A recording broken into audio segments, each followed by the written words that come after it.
the home of the Tigers, Pistons, and Red Wings.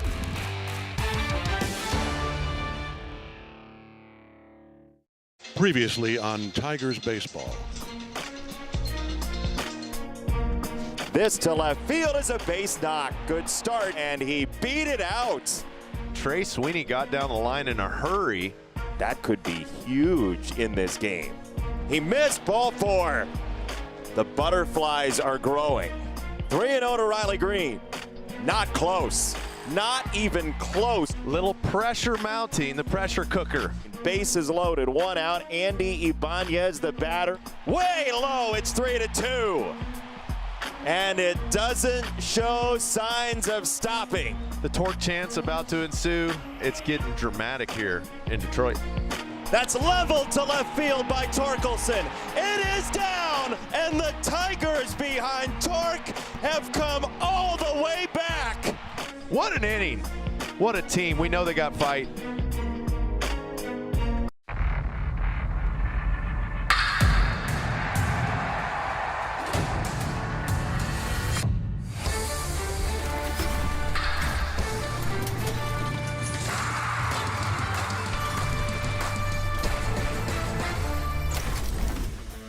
And it was one of those little things that got the Tigers to the finish line. Trey Sweeney, a mad dash to first base to make sure there were outs to play with. Tigers baseball presented by Feiger Law. Little do you know in a baseball game, Trey Sweeney, who joins us right here, how much a run like that is going to matter to get to first base safe. What are you thinking as your neck vein is pulsating down the line, as we just saw? Yeah, I mean, just knew I had to give it all I had to get down the line. I mean, I saw Amaya field it, and obviously they were in a pull side shift, so he had to run to the bag. So I knew, yeah, if I sprinted my hardest, it was kind of just a foot race at that point with him having to cover a lot of ground to get to second. But, yeah, every out's big, especially with our lineup. Was there some dejection? Because you hit that ball hard. Mm-hmm. You smoked it up the middle. You didn't put your head down at all and feel sorry for yourself, though. Is that a common thread to not feel sorry for yourself? Because I tend to do that. Yeah, no, definitely can at that moment. But I saw him field it pretty quickly and knew I just had to try to get to first at that point. Running fast. Mm-hmm. What did your teammates say when you ended up getting to the dugout and into that pile? Anybody say anything about that romp to first? Yeah, they notice it. I mean, obviously everybody appreciates everything we do here to try to win the game. And then you got guys like Z-Mac and Andy with unbelievable at-bats after that. So, obviously, Torque with a sick double to win the game. But, yeah, that was a special inning for sure. So you got your first big league triple a couple days ago. Yeah. Now you're beating balls out at first that are usually most guys wouldn't have beat that out. Mm-hmm. Is it the shoes? What size of shoe are you wearing currently? What size of cleat? I'm wearing a 13. 13.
Yankees Baseball on Yes is brought to you in part by Hyundai. With a brand new Hyundai, there's joy in every journey.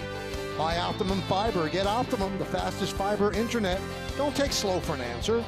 And by Montefiore Einstein, the official hospital of the New York Yankees. No, you are not watching a tape of the 1996 home opener at Yankee Stadium. It is snowing here in Detroit on April 7th, but they are going to play through. The Tigers have taken the field as the snow is falling to the turf here at Comerica Park. A smart move by Major League Baseball. Smart move by the Tigers, proactively moving this from a night game to a day game, as the conditions will only get worse as the evening comes. All right, let's take a look at the Yankee lineup. Ben Rice, the DH, will lead off. Aaron Judge in right. Cody Bellinger in left. Cleaning up first baseman Paul Goldschmidt. Jazz Chisholm Jr. at second. Anthony Volpe at shortstop. Batting seventh, the catcher, Austin Wells. Trent Grisham, he's in center field, batting eighth. And batting ninth and playing third base, it's Oswaldo Cabrera. Well, Aaron Boone sends that lineup out against a young right-hander, Casey Mize, and those are the numbers from last year. 22 games, 20 starts, 2-6 record, 4.49 ERA. Let's check out our Nissan Pitcher Scouting Report on Mize. Welcome back. He came back last year for those 20 starts, but he had missed almost 2 years before that, and he has one start this year, has already picked up a win. 5 2/3, only one hit, no runs against Seattle. And if you're the Yankees today, the scouting report is good fastball and an outstanding split finger that he can get a lot of swings and misses on.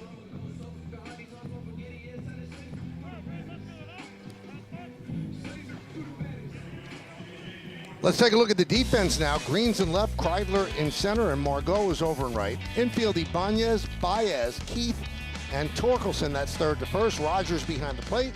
Justin Henry Malloy is the DH. John told you about Casey Mize. He's ready.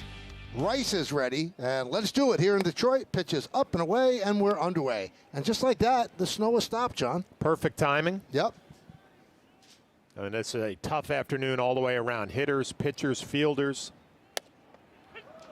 And there's a strike, 1-1. I told you about Casey Mize. Fastball split is the big combination, but he's got a little slurve that he'll drop in there for a strike, a sinker and a slider as well.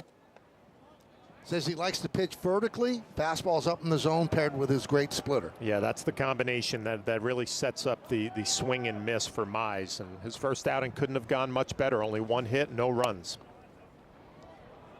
Count 3-1 on Ben Rice. Off to a good start, hitting .320 with 2 homers and 2 runs batted in. That's Aaron Judge on deck. And there's ball 4 to Rice as he starts off the game with a walk.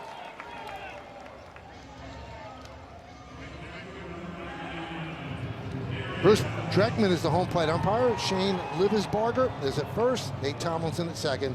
Mark Wegner is over at third. Judge protected against the cold.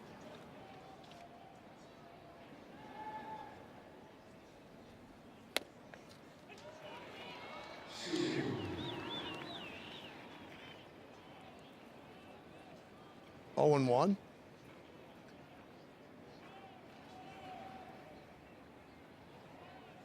The 0-1. 1-1 on Judge. I get asked all the time, when you have a game like this with the weather, the wind chill in the 30s, is it better to be a hitter, a pitcher, or a fielder? It's brutal for everybody. But you almost just have to accept the conditions, try to battle your way through it. And the count 1-2.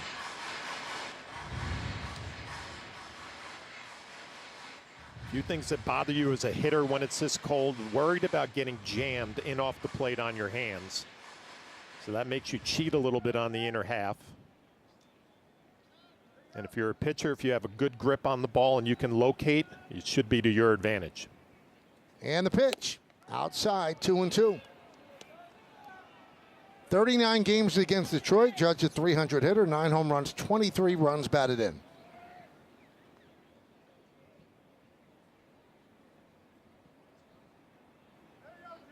And the 2-2. Fly ball right side. Margot on the run. We'll put it away for out number 1.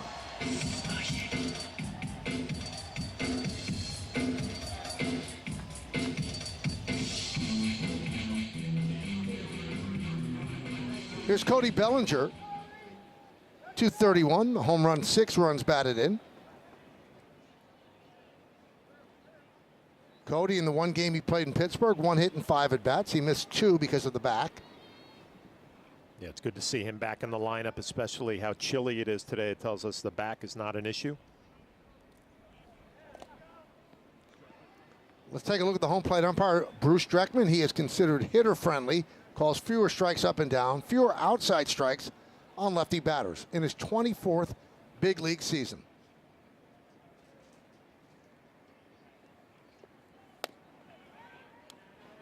One and 0. Well, that scatter report should play as an advantage on Dreckman for the Yankees if he doesn't call the high and low strikes. That's where Casey Mize likes to make a living. Grounded foul. Mize was the first overall pick by the Tigers in the 2018 draft out of Auburn. Did not like that Florida beat Auburn in the Final Four. Florida against Houston tonight for the championship. 1-1. 2-1. Said this was his first normal offseason in 3 years because of the injuries that John detailed, missing 2 years essentially because of Tommy John surgery. High fly ball, right center. Kreidler is there to make the play for out number 2. Time for the keys to the game, brought to you by your local Kia dealers. Well, you can tell how brutal the weather is, but it's the same for both sides. So try to put it out of your mind and pick up a W.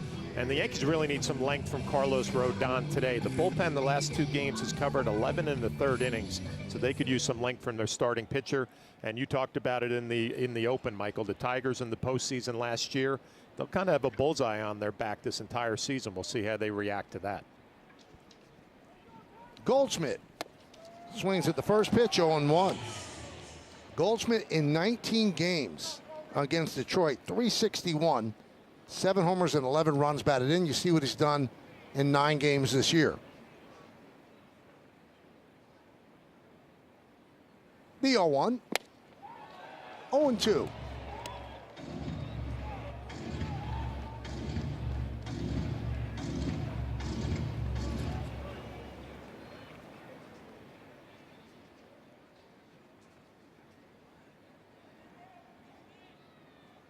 Rice leads off first.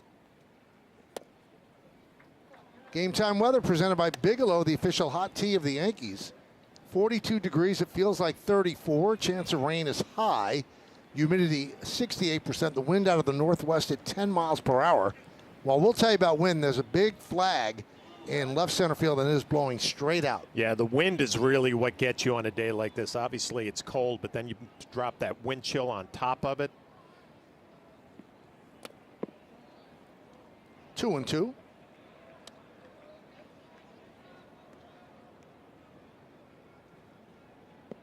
Feels more like Lions weather. But they play in a dome right across the street. Ford Field. The 2-2.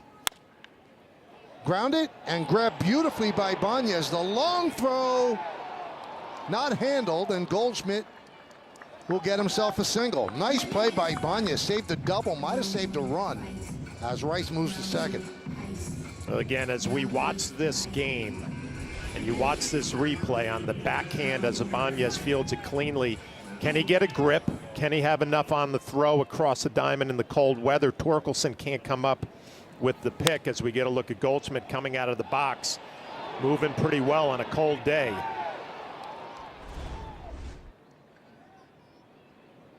So here's Jazz Chisholm Jr. Swings at the first pitch and lofts it to center field. Kreidler is there to make the play, and that will do it. No runs a hit, and 2 men left. Yankees nothing, and the Tigers coming to bat.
Petco Park. The Yankees have taken the field. They did not score in the top of the first. Now it's the Tigers' turn.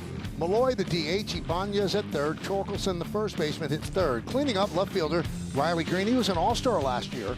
Manuel Margot in right field will bat fifth. Batting sixth, the shortstop Javier Baez. Colt Keith at second. Jake Rogers behind the plate. Ryan Kreidler is the center fielder. He's going to bat ninth. The veteran Carlos Rodon going through his warm-up tosses. It'll be his third start of the year. ERA just under 4. Let's check out our Nissan Pitchers scouting report. In the first 2 innings, his last start against the Diamondbacks, he gave up 4 runs. But he rebounded nicely with 4 shutout after that. And that's kind of been a little bit of a trend with the New York Yankees. His ERA the first 2 innings, 6.70, gets much better after that. And there was a little drop in the velo his last outing. Not really much of a concern early on with the cold weather, but it went from about 95 to 93. So we'll just pay attention to that today. Here's Justin Henry Malloy. Swings at the first pitch, right back to Rodon. 1 pitch, 1 out. Let's look at the Yankee defense. Bellinger's in left. Grisham in center, Judge is in right. That's a really good defense out there. Cabrera, Volpe, Chisholm, and Goldschmidt third to first. Wells behind the plate. Weiss the DH. Carlos Rodon's on the mound. Again, I mentioned that little drop in velocity because it's 2 miles an hour, but this time of the year, pitcher's velo will really vary depending on the conditions. That fastball 92 miles an hour to Andy Ibanez.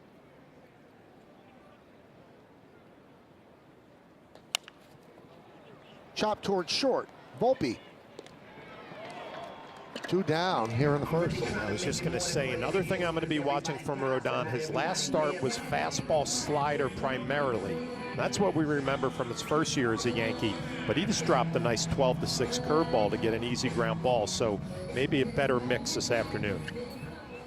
So here's Torkelson. He's 25 years old. First overall pick in 2020 out of Arizona State. As a rookie, hit .203, then took a step in the right direction in 2023, 31 home runs, 758 OPS, but then last year the backslide and ended up being sent down to the minors. He was almost an afterthought. When they signed Gleyber Torres as on the IL, Torres is going to play second. Colt Keith was going to move from second to first. They didn't expect Torkelson to even make the team in all likelihood. Yeah, but he showed them in spring training. He made some adjustments, and if you watch his setup now, his posture, it's a little bit more athletic than it was in the previous couple of seasons. He was more upright the last couple of years. To his credit, being sent down to the minor leagues, he's made some changes, and they have paid off big time for him. 2-2 on Torkelson. Well, you look at the delivery, but I'm looking at Carlos Rodon does not have any sleeves, and on a cold, windy day, that's impressive. Swing and a miss, got him. As Torkelson down on strikes. Tigers go down in order against the Yankee lefty. We'll go to the second.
Well, let's check out FanDuel's live same-game parlay.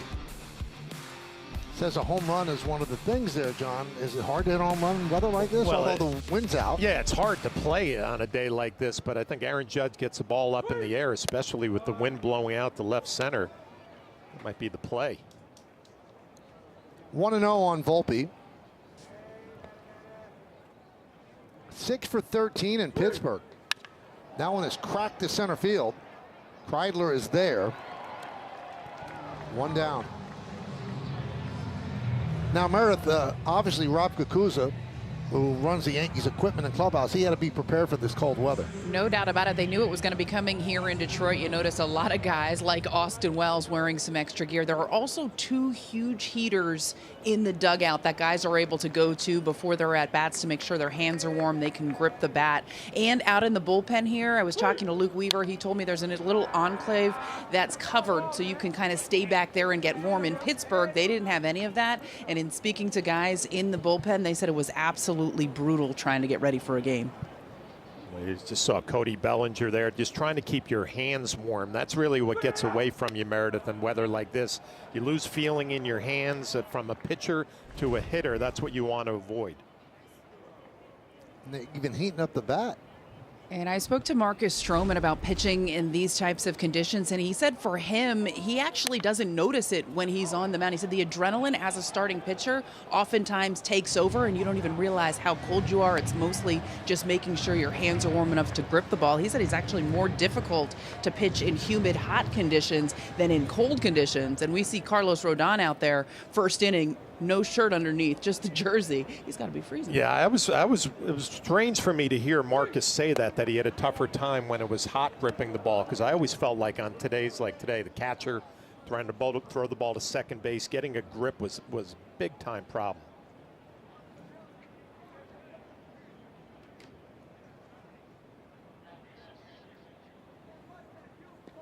You want preparation, though, John? Do you realize that Meredith Marakovitz packed 4 overcoats, five overcoats in her luggage?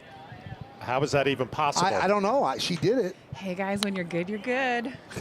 Well, I asked Michael yesterday how many sports coats he packed, and he said 5. Yep.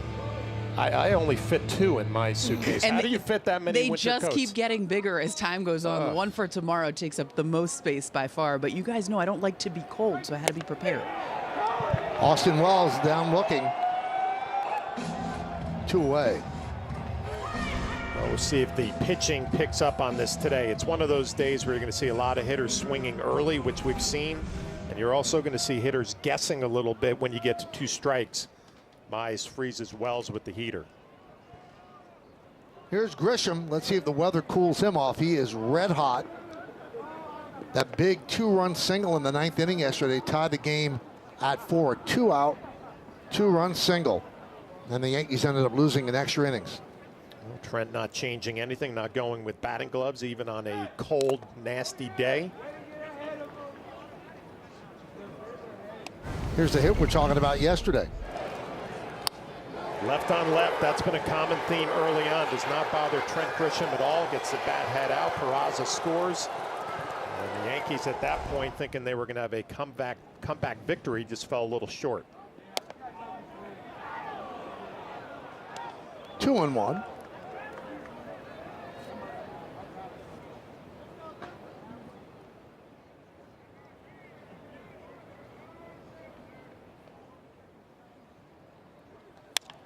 Driven out to left field. Green on the run. He's there, and that makes the play to retire Grisham. And the Yankees go down in order, 1, 2, 3. We'll go to the bottom of the 2nd.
Well, it's time for Pinstripe Pride, brought to you by Toyota, the official hybrid vehicles of the Yankees. Today's picture is of Kay and Ray, who look very excited to be at a recent game in the Bronx. Kay and Ray, good job going to the game. Use the hashtag Toyota Pinstripe Pride. Mention yes in pictures you post to social media. Reflect your love for the Bronx Bombers. We might spotlight you in a future game. Riley Green against Carlos Rodon. First pitch outside. Green has an RBI in 5 straight games, an OPS of 1.071, 10th in the American League, 13th in baseball.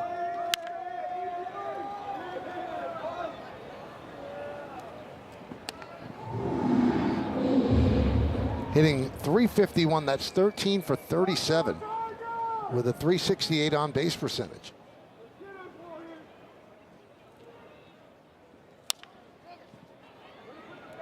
Chisholm fields, one away here in the second. Let's take a look at the arsenal of Carlos Rodon on StatCast 3D by Google Cloud. Yeah, you have the four-seamer, the slider, the changeup, the sinker, and the curveball. I mentioned his last outing, it was predominantly fastball slider. He's already showing the sinker today. He's showing the curveball today. I see the complete arsenal, and he's gotten 4 outs on 11 pitches. That's how you try to get deep into a ball game. Here's Margot, 10th big league season. Spent spring training with the Brewers. Got released a week before opening day, but signed a 1-year deal with the Tigers, $1.13 million.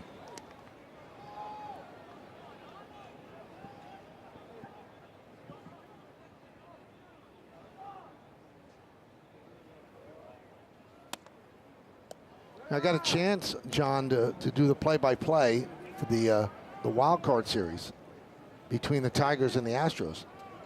Tigers really push the envelope. They're like a pressing, running basketball team. They will run you into mistakes, and they play a clean game. They try to be fundamentally sound. So they might not overpower you just with an abundance of talent, but the guys that are on that team play hard and play it the right way. Yeah, and their manager, A.J. Hinch, was a master of the bullpen the last 2 months of the year and into that postseason. I think as much as any club, the manager had such a big influence on the moves he was making out of his pen. Well, they were 55-63 on August 10th. Remember, they traded away Jack Flaherty. They had essentially, punted on the season, but then they were 31-13 since August 11th. That was the best in baseball, and it was their first postseason appearance since 2014. Now, with that incredible run and getting to the postseason, now all of a sudden this year you come in and you're not going to sneak up on anybody, and you wonder how these young players, their expectations now of trying to get to the playoffs again, how they'll react. Margot swings and misses, goes down on strike. Second strikeout for Rodon. Well, you can't say enough about Rodon. Threw 5 outs in this game. That's an outstanding curveball. We've seen a couple of them. He's pounding the strike zone, and he's working quickly. And if you're a Yankee defender in the infield or the outfield and it's this cold and windy, you really appreciate your starter working fast, throwing strikes, and dictating the action. Here is Javi Baez. He's in the 4th year of a $6 million, $140 million deal. 6-year, $140 million deal. And he essentially didn't have a position because Trey Sweeney was a shortstop during that run when he was on the IL at the end of the year. So he's supposed to play all over, but he is at shortstop today. Well, you see his numbers. He's gotten off to a much better start. I know it's a small sample size, but in the past here in his Tiger career, you just throw the baseball up. He would swing no matter where it was. His chase percentage is down early on this year. Something to pay attention to as the year moves on. Swing and a miss. He chases that. He goes down on strikes. Another 1-2-3 inning for Carlos Rodon. We'll go to the third. 0-0.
Well, suit up this season at MLBshop.com. Check out the largest selection of authentic jerseys, caps, hoodies, T-shirts, and more. Visit MLBshop.com, the official source for your Yankees gear. Oswaldo Cabrera fouls off the first pitch, 0-1 as we start the third inning. Only hit in the game, Paul Goldschmidt. An infield single to Ibanez at third.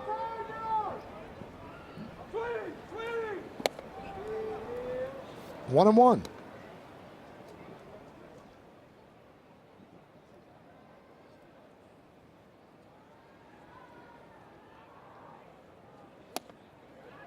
One, two on Cabrera, batting ninth in the Yankee order and playing third base. It'll be 9-1-2 against Casey Mize. Ben Rice is next. Well, Cabrera back in the lineup after a couple of days off, couple left-handed starters. And he swings and misses and down on strikes. Second strike for Mize, second strikeout for Mize. That's Mize likes to go about his business. Couple of fastballs, and then he drops that split down and away. He gets you with the arm speed, he gets you with the movement.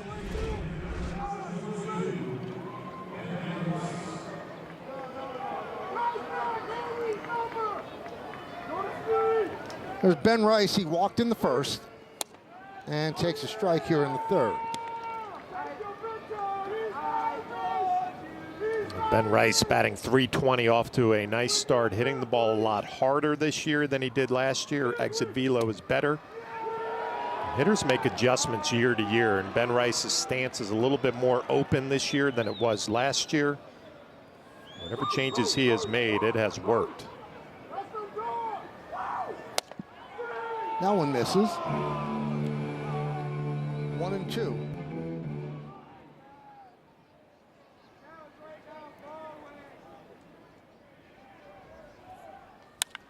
Driven out to right field. Margot back, and it's over his head and goes up against the wall. Kicking around out there. Rice is at second. He's going to go for three. The throw is not in time.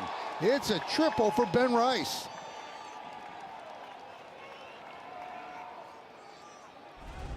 Well, when you look at this swing, look to see where Ben Rice goes down and just digs that ball out of the strike zone. Not a bad pitch at all from Mize, and he hits it on the line, maybe gets a little help with the breeze going out to right center, but he has a decision to make when he's rounding first, looking to second. He knows it's a short double. Now plays in front of him. He doesn't need his third base coach, although he's looking at Luis Rojas, who waves him on to three. The Yankees have a chance here to get on the board. So a triple for Rice, and that forces the Tigers to bring in the infield with Judge at the plate.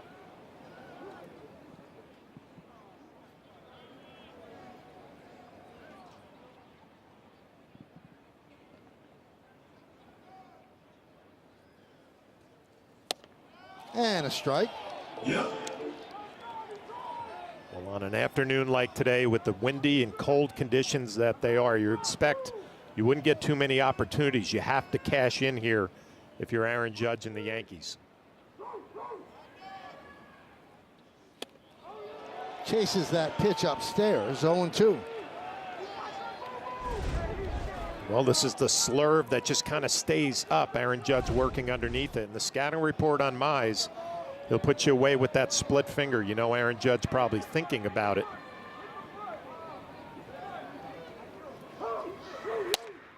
One and two.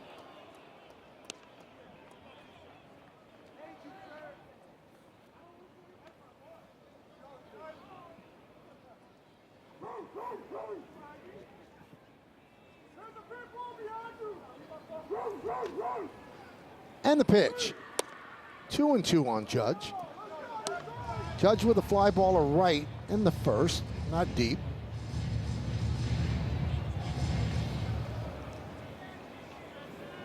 Judge has 17 runs batted in and 6 home runs. Snap throw to third. Got him. Rogers with a bullet to Ibanez. And they catch Ben Rice sleeping. Out number 2. Well, it is not an easy day to catch behind the plate. It will not be an easy day to throw, but Rogers with the timing play with Ibanez, picking up his starting pitcher Mize. What an outstanding defensive play by a great defensive catcher here in Detroit, and you know Mize loves it. That's a tough mistake with Judge at the plate. The 3-2. And Judge will walk as the ball gets away from Rogers.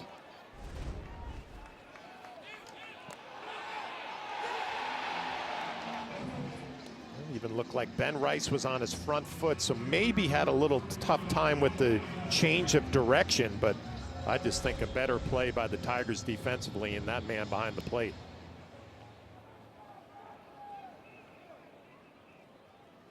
Judge at first. Here's Bellinger.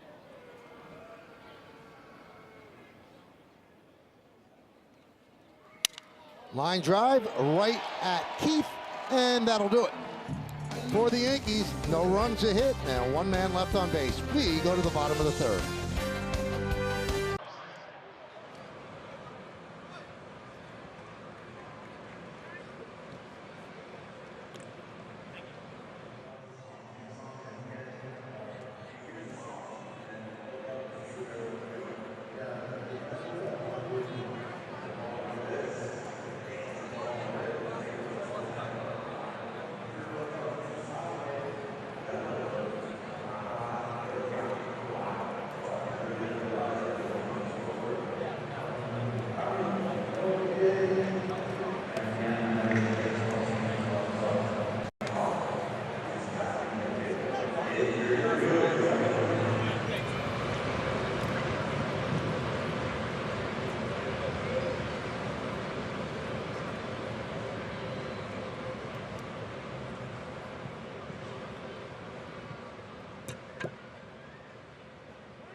Well, today's injury report brought to you by Montefiore Einstein, the official hospital of the New York Yankees.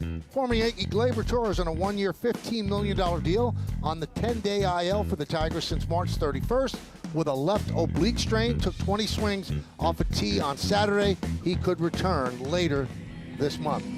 And Meredith, you caught up with Gleyber, right? I did. There was a small number of New York media members that were talking to Gleyber Torres. Full beard, you can't see it right there, Michael, but decided to go full beard. And he said that he believes he's going to ramp it up on Friday, could be back as early as next week. Time will tell whether or not that happens. I also asked him about his time in New York, and he said he understands that he is incredibly privileged to have been able to wear pinstripes for as long as he did. He loved being a Yankee, loved being in New York, and said he will remember every first that he accomplished in New York. Now, he's still friends with a lot of guys in that clubhouse. They talk a lot. He said, hey, we're no longer teammates, but it's not just teammates. We are it's a brotherhood. I consider them family, and I'll consider them family for the rest of my life. So I feel about you, Meredith. Oh, thanks, Michael. You too, Flash. Thanks, guys. 2-1 on Keith. And there's a strike. Lights are on here at Comerica Park. The snow has stopped.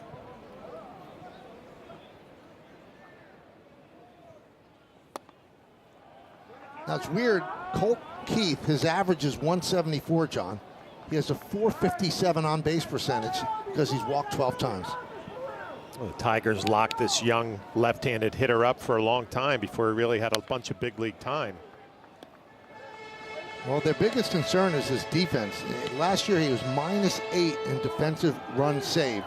That's the 4th worst among Major League second basemen. That's why he was moved to first and why they signed Gleyber Torres. Strike 3. He thought it was ball 4, but that is the 4th strikeout for Rodon. Rodon on top of his game, and if you look at Austin Wells and look where he receives that ball, bringing it right up back to the strike zone.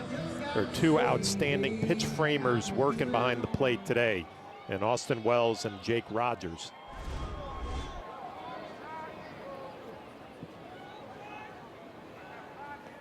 Pitch upstairs to Rogers. He was a Gold Glove finalist last year, but it went to Cal Raleigh of the Mariners. He's one of those catchers who's defense first, pitch framing. I already talked about blocking, working his staff in that Gold Glove conversation, but he also has some pop from the right side when he finds himself in some fastball counts, which he is in right here, 2-0.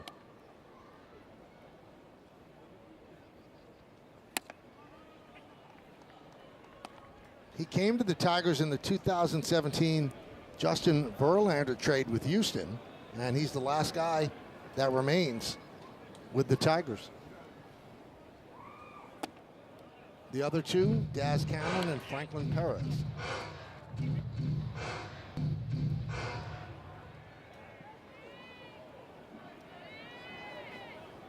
He's always had a great arm, had Tommy John surgery.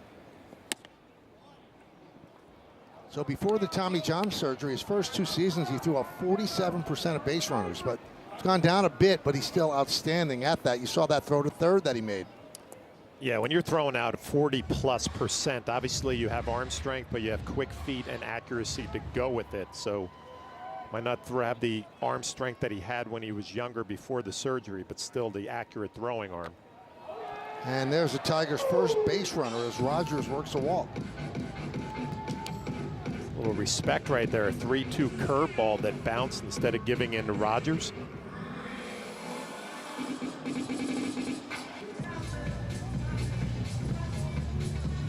So here is Ryan Kreidler. Just learning to play the outfield, came up as a shortstop, but the Tigers have injuries, so Kreidler playing center field. 1-0.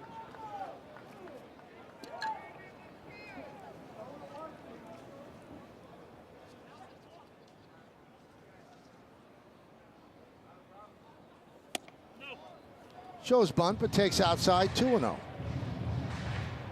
Detroit was swept by the Dodgers to start the year, but they've won 5 of 6 since then. Just swept the White Sox, so their overall record is 5-4. Yankees are 6-3. 3-0 on the 9th batter in the lineup. We talk coming in, Carlos Rodon in his Yankee career, maybe the first or second inning has some problems and then settles in. Well, the first 2 innings, no issues here in Detroit. There's a strike. Having a little trouble here in the third.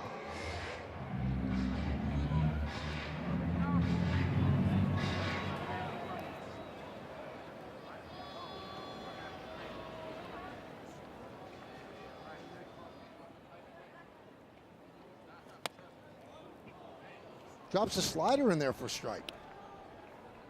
We've seen it all. We've seen the 2-seamer, we've seen the slider, we've seen the curveball.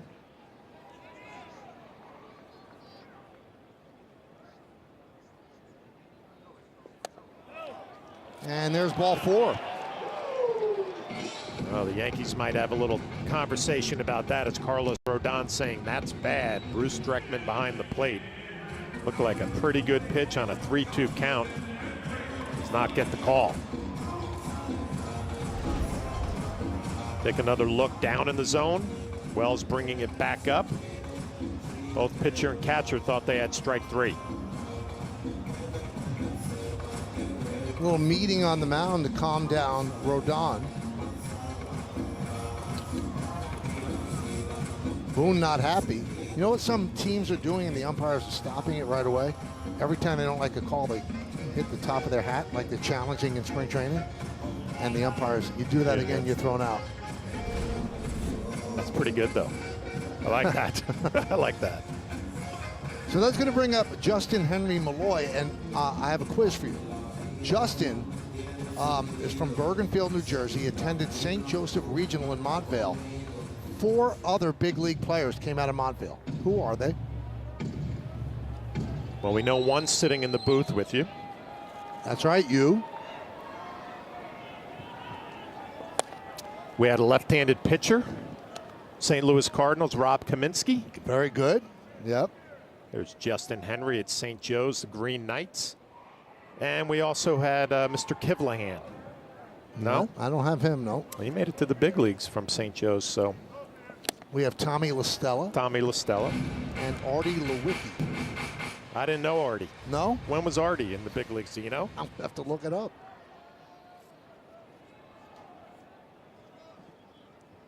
Now, the one thing we know about Justin Henry Malloy coming from St. Joe's Regional, he has played in some cold, chilly games up on that field at St. Joe's where you had to walk up this big hill to get on top of the athletic fields at the back.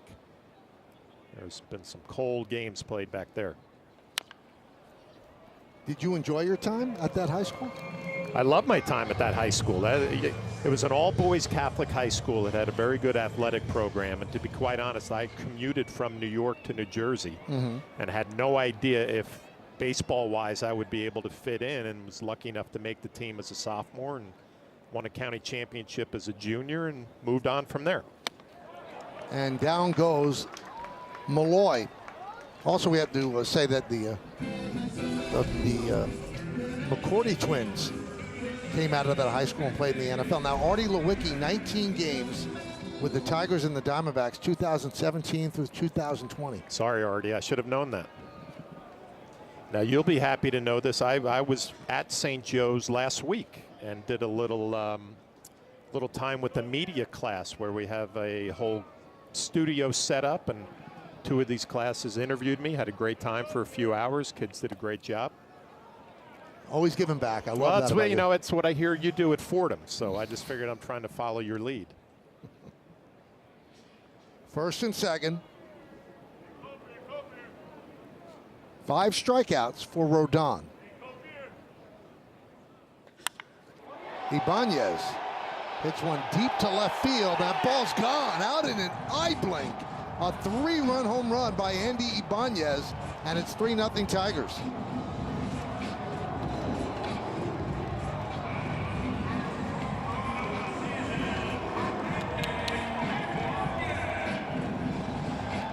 Well, we talked about that wind blowing out to left and left center field, and Ibanez takes advantage of that. He goes down to get a changeup.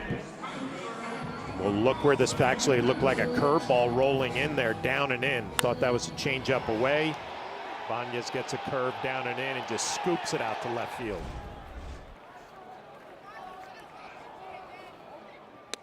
The Tigers' first hit, but the 2 walks come back to haunt Rodon.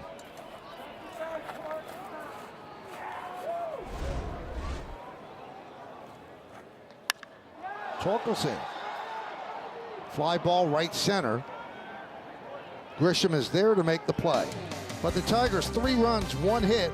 Nobody left. We played 3-0 Detroit.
Tri-State Cadillac scoreboard 3-0 Tigers.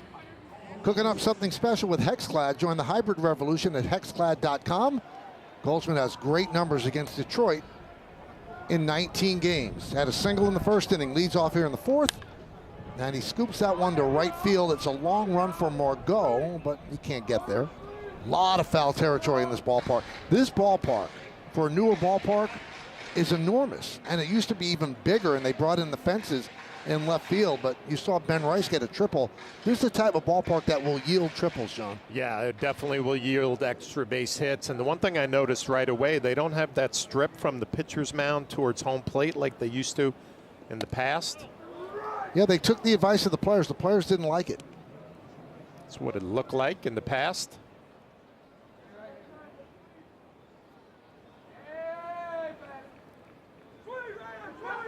Now, my memory serves me correct. I think it used to be 420 to dead center, so they moved that in as well.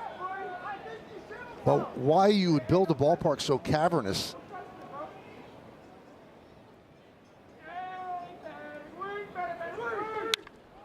High fly ball, center field. Kreidler will make the play to retire Goldschmidt. Snowing again. Yep. And that'll bring up Jazz Chisholm Jr., which brings us to leaders, brought to you by your local Tri-State Genesis retailers. 4 or more home runs and 3 or more stolen bases through 19 games. Only 2 people have done it in franchise history. Jazz did it this year. Bobby Mercer in 1969 had 5 home runs and 3 stolen bases.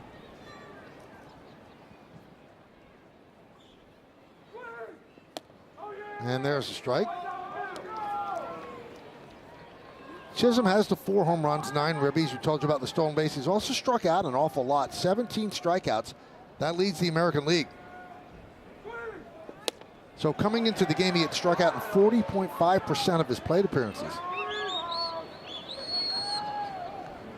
Not in a very good position here, behind in the count 0-2. The snow coming down again.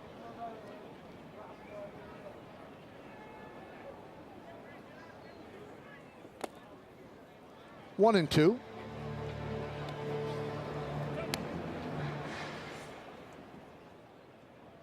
Weather is fierce right now.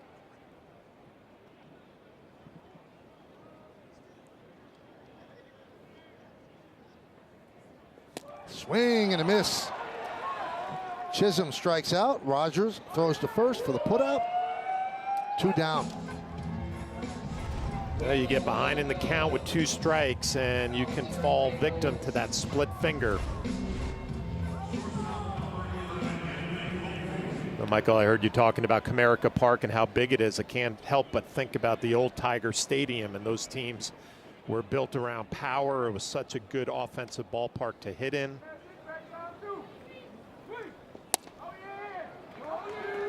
Now, you broke in with the Tigers. Were those upper decks seductive for a hitter? Well, out in right field for a left-handed hitter, it would hang over a little bit. But, you know, in left field, it was just a great place to hit. The ball just carried, and I think it was 440 to center field at the old Tiger Stadium, but anything to the gaps and down the line. And, you know, the first time I ever walked in that clubhouse and out onto the field at the old Tiger Stadium, I was amazed at how thick the grass was. They had Alan Trammell and Lou Whitaker, a big reason why they wanted to slow the ball down. Volpe strikes out. Yankees go down in order.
Time for the Audi Electric Moment. Experience a fully electric Audi vehicle at your local Tri-State Audi dealer today. This was the home opener in '96. Andy Pettit on the mound. I remember that day, although it's 29 years ago, it seems like yesterday. That was the beginning of a Yankee championship season. Santa Claus was there, and they celebrated a victory. John, that's the last official snow game that the Yankees have played. They don't even consider this a snow game because it's some flurries. Flurries, but it's not a full-out Yeah. snow game. I'm sure the players out on the field might disagree with that. They feel this is a snow game. This is a snow game. 0-1 on Green.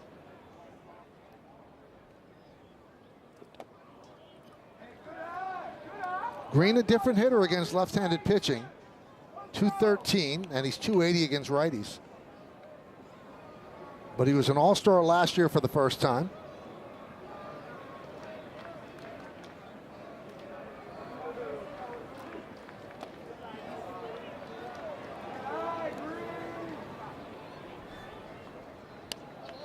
He's 24 years old. Led the Tigers 24 home runs and 74 ribbies.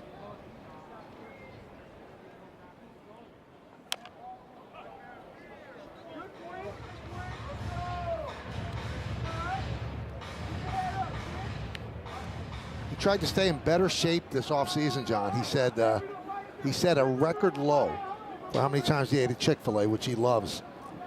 He said it was just 3 times all offseason. As Green down on strikes. That's the 6th strikeout for Rodon. The 6th Yankee strikeout is brought to you by Audi in the 2025 Audi Q6. Visit your local Tri-State Audi dealer today. Yeah, that 6th strikeout picked up on the slider down and away. Good pitch by Rodon. Great block by Wells.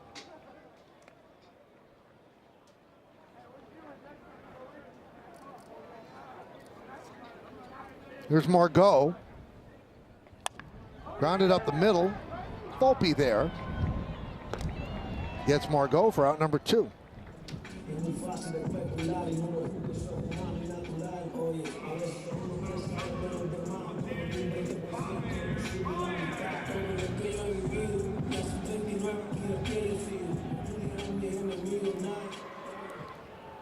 And that brings up Baez. Baez started yesterday at short. That one's driven to right field and deep. Going back is Judge. He's there to make the play. And Baez ended up playing center field at the end of the game. First time out there in his career.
Well, tomorrow it's another day game on Yes as the Yankees and the Tigers play Game 2 of this series here at Comerica Park. Coverage begins at noon with Audi batting practice in the pregame.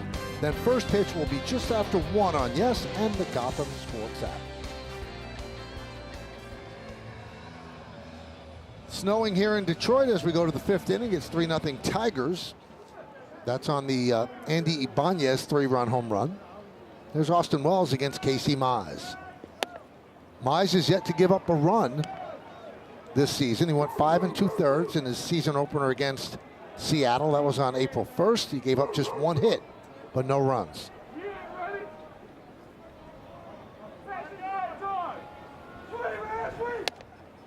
Well, the Tigers feel good about their rotation, and the Yankees are going to see Tarek Skubal tomorrow. You're going to see Jack Flaherty game 3.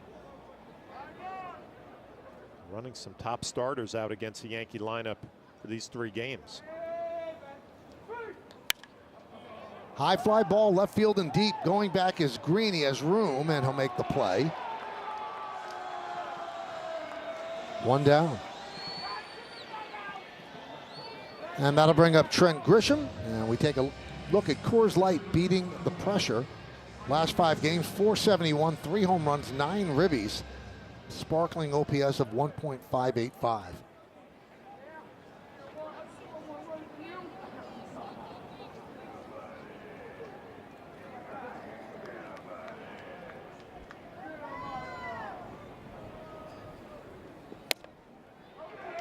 And there's a strike to Grisham.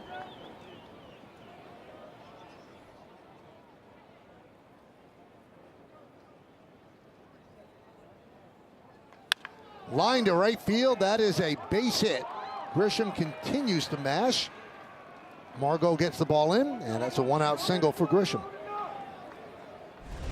We watched Trent Grisham and what he's done at the beginning of the year. It's been an equal opportunity hitter.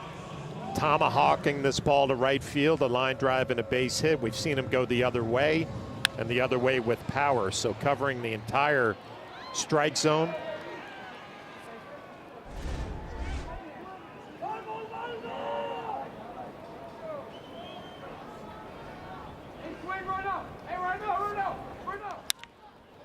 Grounded to second base. Keith has 1 play. He makes it first. Cabrera's out. Moving to second is Grisham.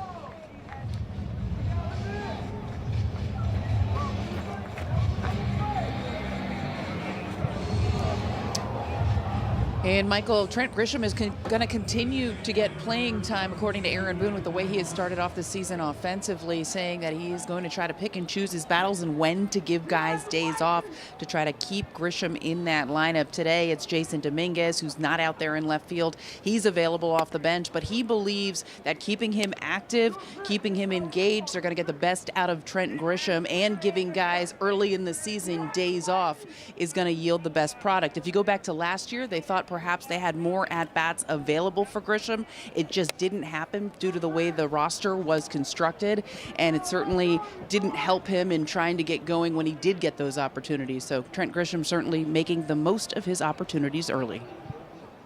He's at second with 2 outs. Ben Rice, 2-0 count at the plate. 3-0. Rice had a triple in the 3rd, walked in the 1st, but caught napping just a little bit when he was picked off of 3rd by Rogers with Judge at the plate. Judge on deck now. 3-0 count on Rice. And a strike for Mize.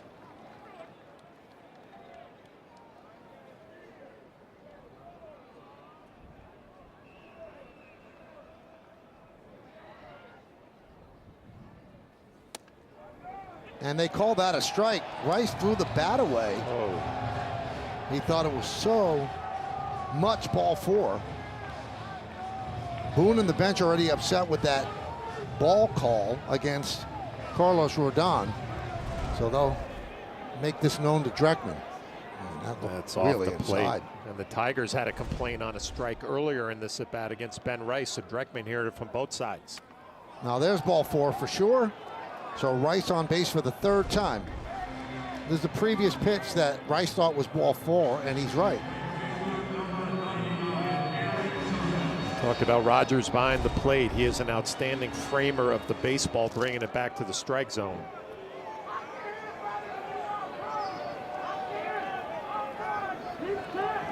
There's Aaron Judge, son trying to peek through here in Detroit. And a strike. 95-mile-an-hour fastball. Well, it's interesting that Casey Mize not pitched around Ben Rice, but pitched carefully to him, a 2-out walk to bring up the reigning MVP up to the plate. Ground ball and through for a base hit. Grisham will round third. He'll score. Rice stops at second. It's an RBI single for Judge, and the Yankees are on the board. It's 3-1 Detroit. You pitch carefully to Ben Rice. You bring up Aaron Judge, and the captain comes through again. Not a 3-run home run, just a hard hit base hit right back up the middle. Nice piece of 2-out hitting. Yankees get on the board, chipping away at this lead. Past the diving Baez, 18th RBI for Judge. Here's Bellinger. Count 1-0. First run allowed by Mize in 2 games this season.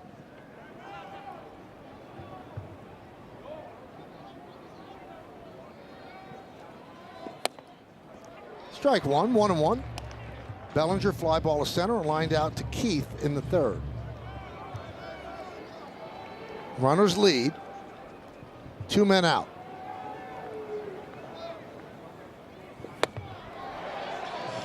One and two.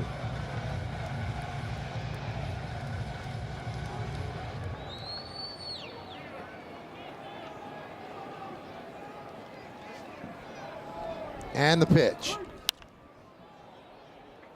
Fouled away.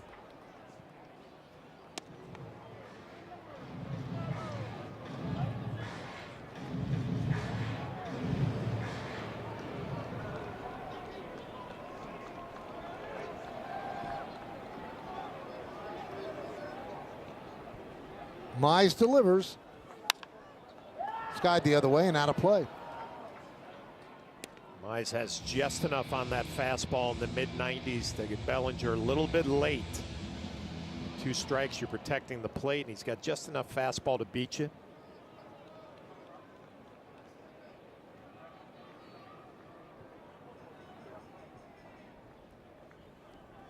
Swing and a miss. Bellinger down on strikes to end the threat. Yankees get on the board. 1 run, 2 hits, and 2 left. We're halfway through.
It's time for pitching decisions presented by Sage. Carlos Rodon has had a few strikeouts in this game, 6. Good swing and miss stuff, but only 1 hit against him, but it was a big one. A changeup that was yanked down and in, a 3-run shot from Ibanez, and that's the difference today. 4 innings, 6 strikeouts. Keith leads off, and the first pitch is a strike. Yankees really had to empty their bullpen yesterday, so they need Rodon to go deep. And it became such an issue that they sent down somebody yesterday that they didn't want to send down, but he's the only one with options, John. It really is one of the changes in today's game that if you're somebody like Brett Hedrick, that you have an option. Booted there by Cabrera, allowing Keith to reach. An option that you can go to the minor leagues. The Yankees made a move in order to bring in Adam Ottavino. And Hedrick has done nothing wrong, but it's just part of today's game. As you see, Cabrera can't come up with it cleanly. And there's an opportunity or possibility that Ottavino might actually be here for one game, because Ian Hamilton is probably going to be activated tomorrow and they have to make a move. Fouled away.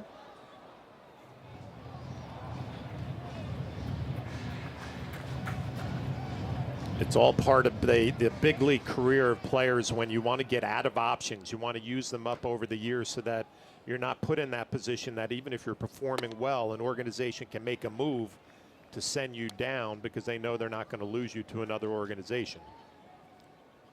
Frustrating, but it's reality.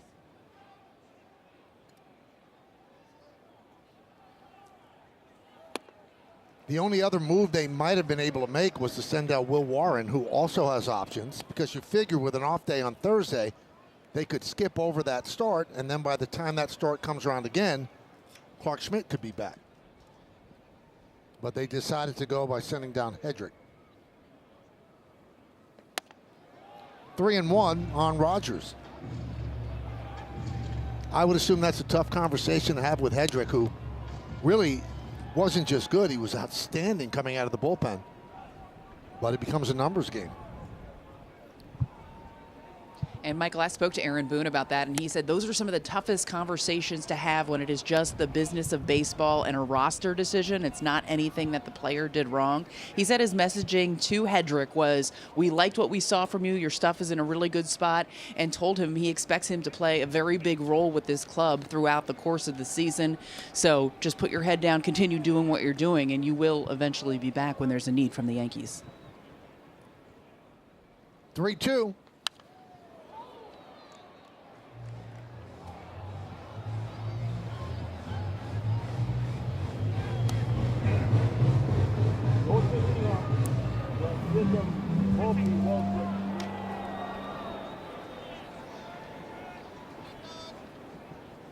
Runner at first, nobody out.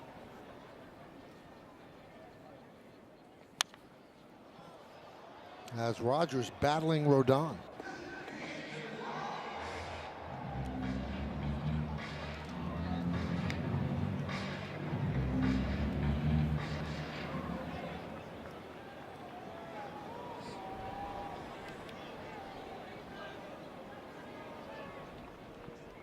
The payoff, and he ends up walking him for the second time. So first and second, nobody out. And that brings up Kreidler. Yeah, you see the number 9 hitter coming up in the lineup. We'll see what manager A.J. Hinch is thinking right here. Kreidler walked in the third. Possibility of a sacrifice bunt here.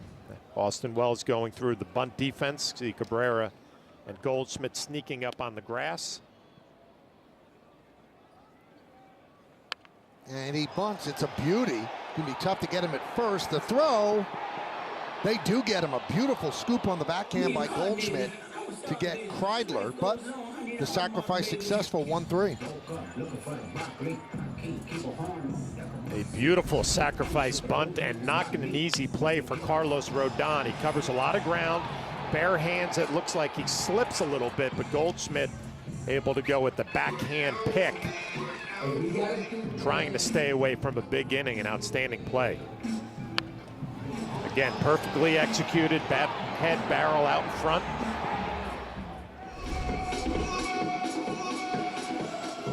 And a trip to the mound by Matt Blake, the pitching coach. First base is open. You have the leadoff hitter, Malloy, coming up.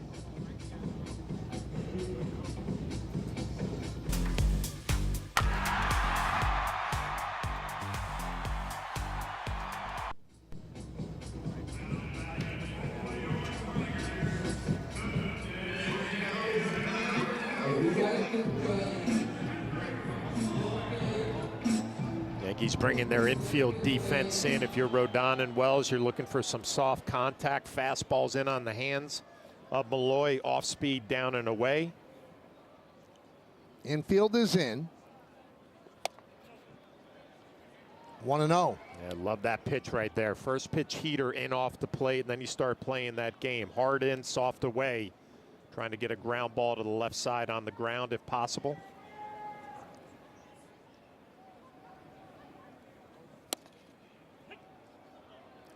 One and one. Tigers up 3-1, looking for more. Second and third with one out. Infield in.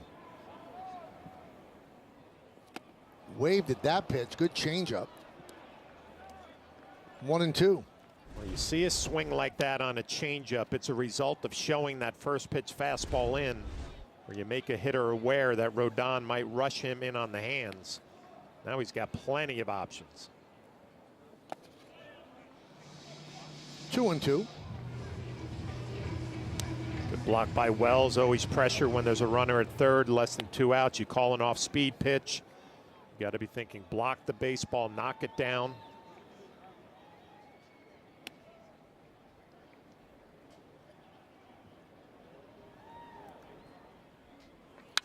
Lined into center field, coming on Grisham. Will play it on a hop. 1 run scores. They're waving home Rogers.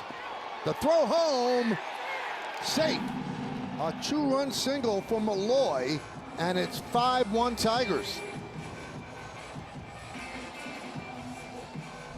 Well, it gets so frustrating and disappointing when you do the hard work getting to 2 strikes and then you don't make a good 2-strike pitch. A little confusion with the base running for the Tigers, but it all works out at the end.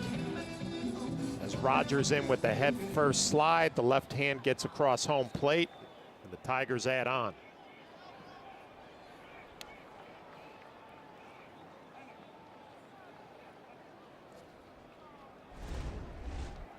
Close play on the relay throw from Goldschmidt.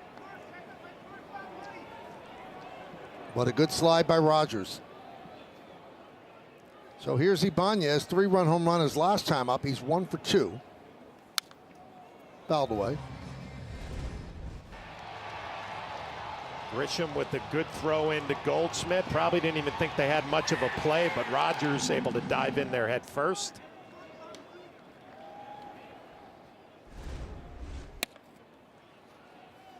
One and one.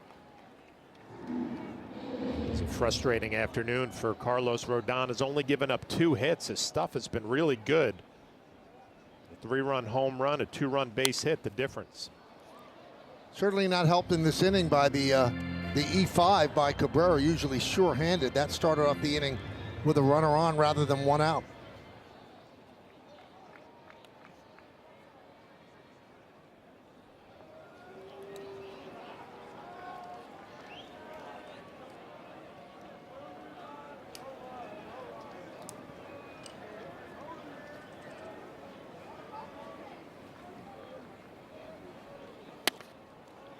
Two and 2 on Ibanez.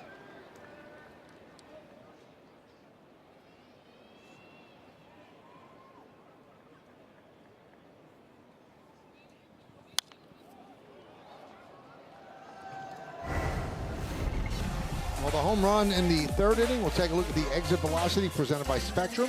108.9 off the bat, traveled 376 feet, and that's the hardest hit home run of Ibanez's career. Still 2 and 2.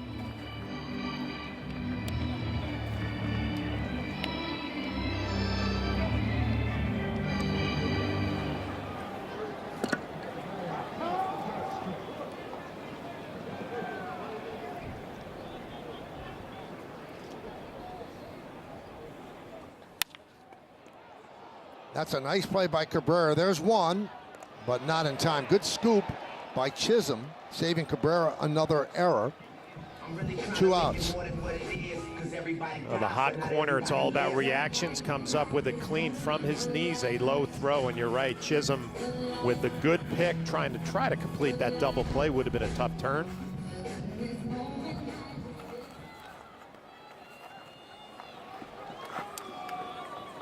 So here's Spencer Torkelson. Line down the left field line, foul. It's against the screen. I talked about this a little bit earlier. Torkelson batting average over 300, couple of home runs, 6 RBIs, but changed his stance, his posture at the plate a little bit more bent over and athletic. And he said that it just keeps his bat head through the zone on the right path a little bit better than in the past.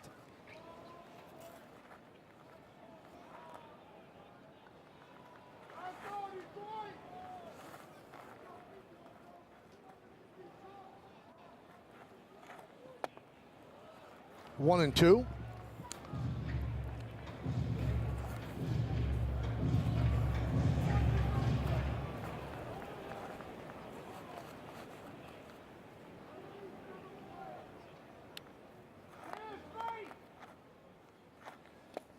Did he go?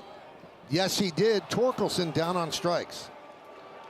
But the Tigers had 2 runs, 1 hit, 1 big error, and 1 man left. We go to the 6th.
Thank you, Bob. Montefiore Einstein scoreboard 5-1 Tigers in the 6th inning. Go around the majors. Guerrero with that big contract extension. Yankees will see the Giants over the weekend at the stadium. 8-1 record this season. The Pirates will re-add Roberto Clemente logo to right field wall. 1-1 on Goldschmidt. Yeah, how about the NL West? Giants 8-1, Dodgers after that great start now 9-2. The Padres right there. Diamondbacks are going to be good.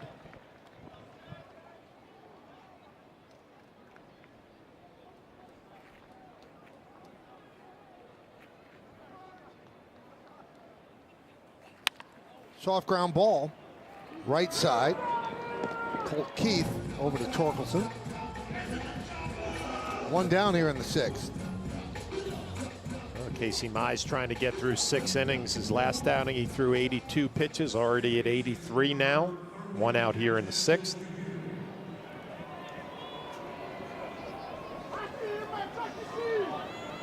Here's Jazz Chisholm Jr., 0 for 2.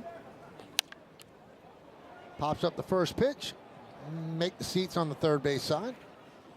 Right over the Tiger dugout.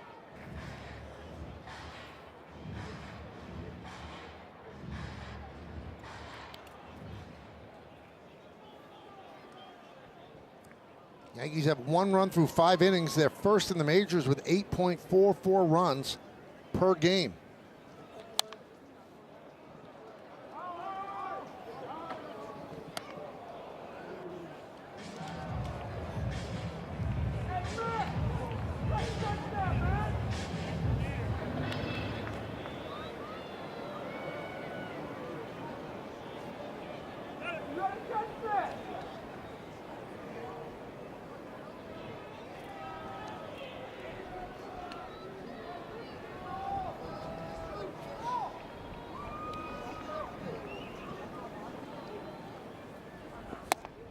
And down goes Chisholm. It's his 19th strikeout this year. It really has been the split finger fastball that has given Chisholm a problem this afternoon from Mize. Good one there.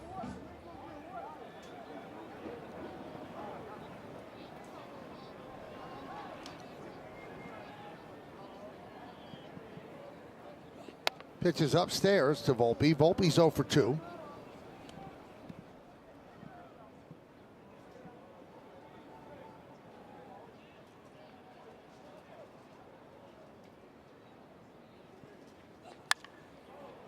Fly ball center field. Kreidler in perfect position puts it away. And the Yankees go down in order 1, 2, 3.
The bullpen budget brought to you by Citizens. Make sense of your money with Citizens. So they wouldn't use Weaver today, certainly not Gomez, likely not Williams, although they could.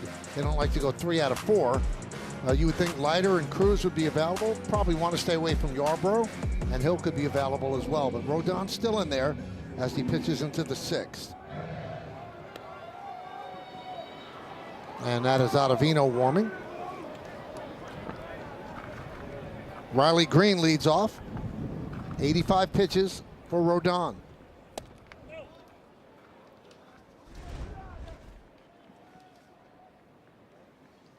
Well, that looks like it's the end of the line for Mize, and the Tigers will try to get the final 9 outs out of the bullpen, which has been a little bit of an issue for them. Yeah, the bullpen has been a question mark, and we know at the end of last year that A.J. Hinch, the manager of the Tigers, was brilliant managing that bullpen, still trying to figure out everybody's role.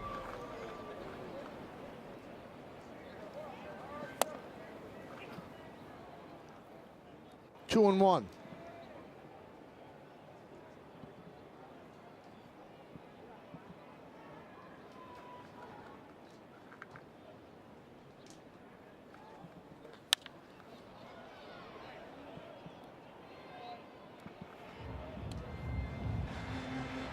So the count is level at 2 and 2. It'll be Green, Margot, and Baez.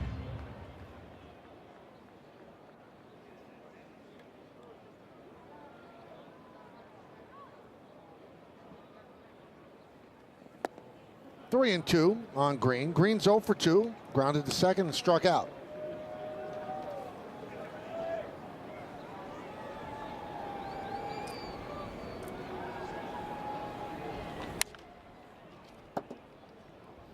Still 3 and 2.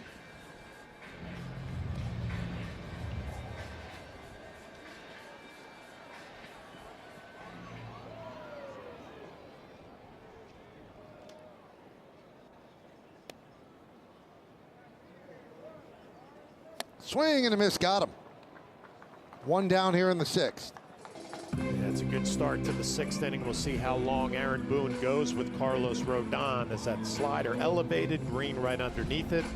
Rodon, his last outing, 96 pitches. Aaron Boone would love to get him through the 6th inning, extend that pitch count a little bit. And the pitch to Margot is a strike. Margot's 0 for 2, a strikeout and a ground ball.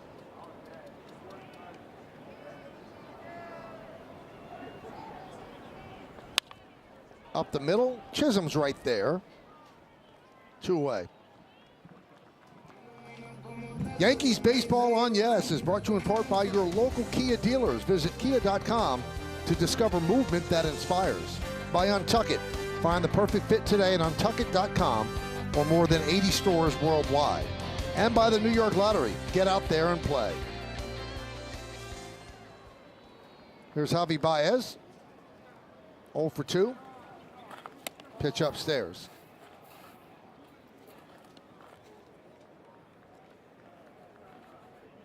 Well, when you're a starting pitcher and you throw maybe close to 100 pitches in a ball game, you start breaking down your outing afterwards, and you can really think of 2 bad pitches that maybe Rodon threw today. That one squeezes through the left side of the infield, a base hit for Baez. Fortunately for Rodon and the Yankees, one of the bad pitches turned out to be a 3-run home run from Ibanez.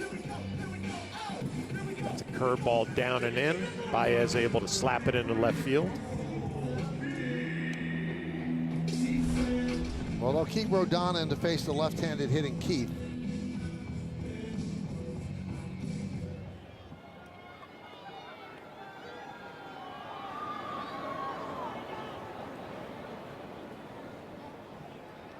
They have him picked off. Throw to second, and the tag is not applied. The second base umpire, Tomlinson, said safe. But Anthony Volpe tells the Yankee dugout to look at it.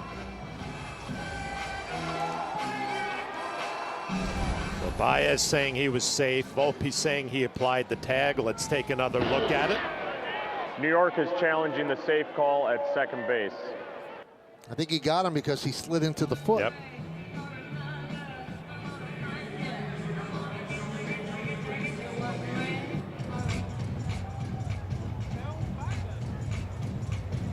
Yeah, his first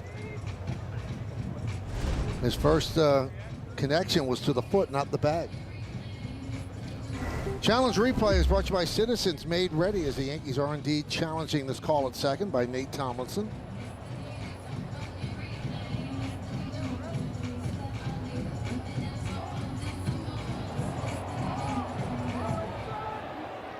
Well, Rodon's walking up the mound. He just saw the replay on the big screen. It's that left arm. After review, the call in the field is overturned. The runner is out. New York will retain their challenge. So that's caught stealing. 1-3-6. We go to the 7th. 5-1 Detroit.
Argument with home plate umpire Bruce Dreckman and Aaron Boone. Doesn't seem quite animated at this point. Not sure if he was thrown out. You can't argue balls and strikes. Ford scoreboard, top of the 7th inning. Tigers 5 and the Yankees 1. Dreckman has had an inconsistent day behind the plate. I think that's a perfect way to describe it. The Tigers have had some complaints. Aaron Boone, Carlos Rodon, Austin Wells look like they've had some issues.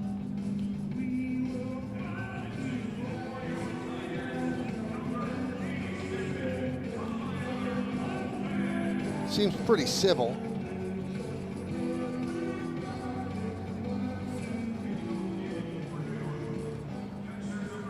New pitcher for the Tigers, Tyler Holton. So Boone returns to his spot, has not been thrown out, just a discussion. This will be Holton's 4th game. Zach McKinstry takes over in right field for Margot as they try to tighten up their defense. Here in the 7th, bottom 3rd of the order, Wells, Grisham, and Cabrera. So they bring in the lefty. He'll face 2 lefties and a switch hitter who's not as strong from the right side.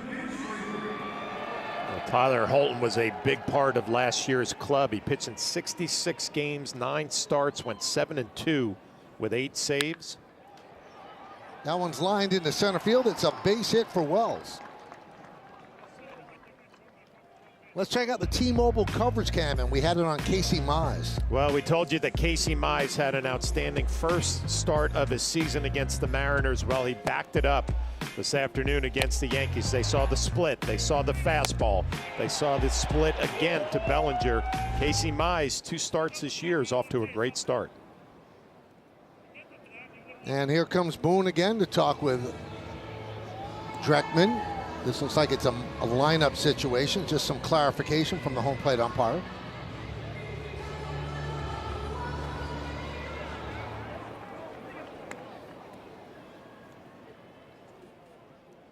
Grisham 1 for 2. He scored the Yankees' only run today. Yankees down 5-1. We're in the 7th.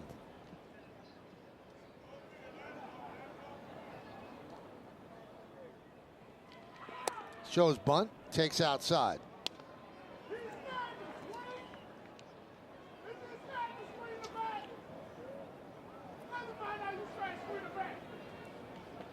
Well, the Yankees yesterday in Pittsburgh were shut down by starting pitcher Andrew Heaney. Today it was Casey Mize. Fly ball deep center. Kreidler back, still back. He's on the track, reaches up to make the play. Wells was all the way to second. He'll jog back to first. Grisham gave that a ride. He's right on time right now. Every swing is his ace swing. And again, doesn't matter lefty, righty, ball up in the zone and drills it to center field. The Yankees trying to do what they did yesterday, get into the bullpen for the Pirates, get into the bullpen today for the Tigers and make something happen these last 3 innings. So here's Cabrera. Switch hitter batting from the right side. And he takes a pitch from Holton outside.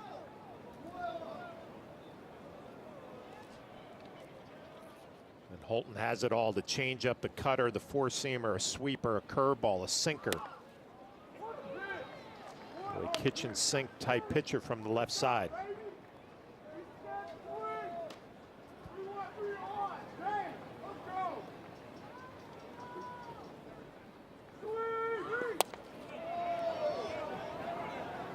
Two and one on Cabrera, the Yankees' number 9 hitter. Will Vest is warming for the Tigers.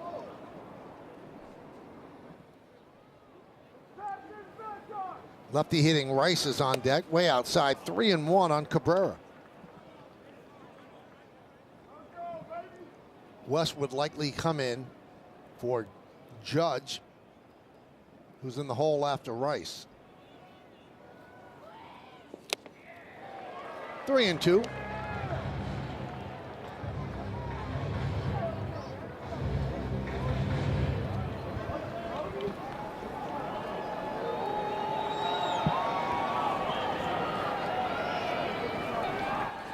Foul back to the screen.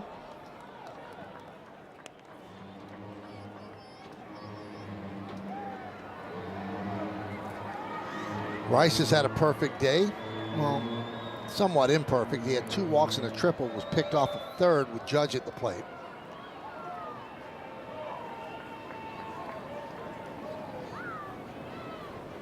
Three-two. Just got a piece to stay alive.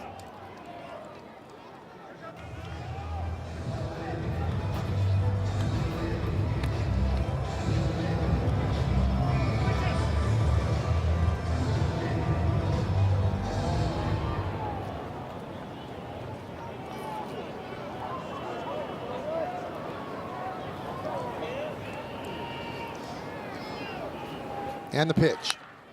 Another foul ball as Cabrera continues to battle. I know Cabrera more comfortable from the left side of the plate, getting a chance here from the right side against the left-handed pitcher. Some pretty good swings here against that fastball from Holton.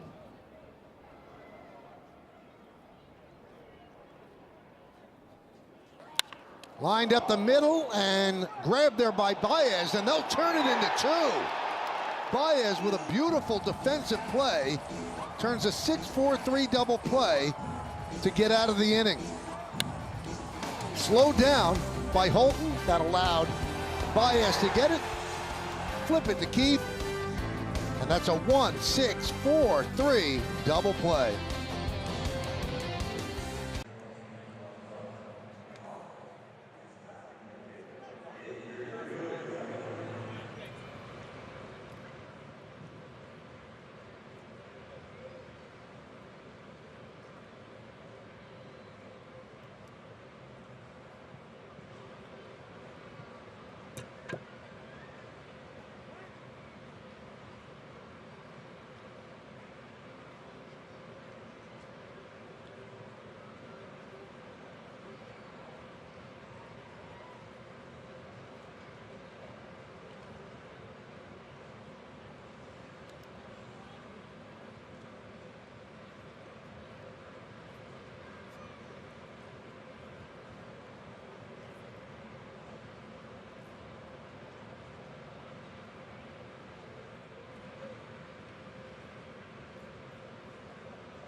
Thank you guys. Ford scoreboard 5-1 Tigers, bottom of the 7th. Rodon comes out because the lefty Colt Keith is up. Remember, Keith was up and he picked off Baez. It scored a 1-3-6, caught stealing. Dreckman talking with the third base umpire, Mark Wegner, as we prepare to start the bottom of the 7th inning. Pretty slick double play by the Tigers to end the top of the 7th. And again, Cabrera hits that ball right on the nose from the right side, and it has nothing to show for it. A slick double play turned by the Tigers. And there's a strike to Colt Keith. Keith reached on an E5 and scored in the 5th, struck out looking in the 3rd.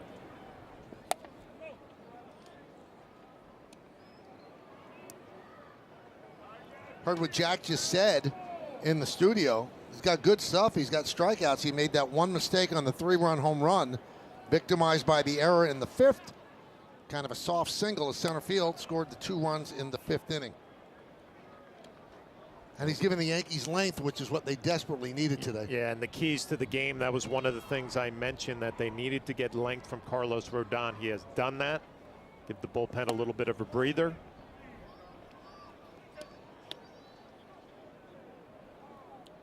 Frustrating afternoon for him, frustrating for Aaron Boone. It's been out on the field talking to home plate umpire Bruce Dreckman, seems like between every inning.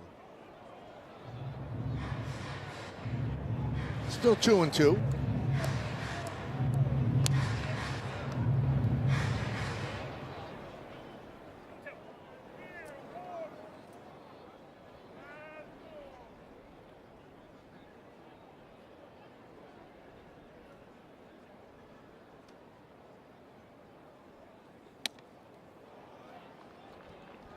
Fastball upstairs, 3-2.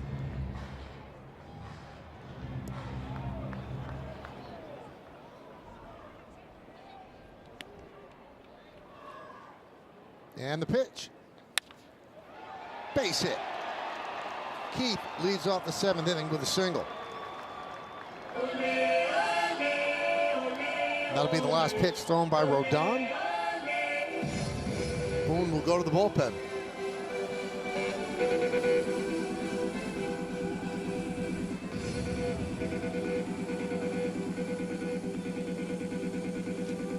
So Rodon allows 4 hits, 5 runs. Runner at first base, his responsibility. Call to the bullpen.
Time for Name That Yankee, brought to you by Prevagen, made for your brain.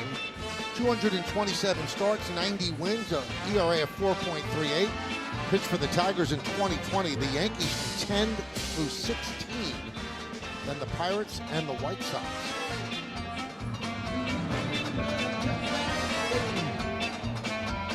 It's considered a 2. Easy. Yeah. There's Adam Ottavino, second go-round with the Yankees. Activated before today's game.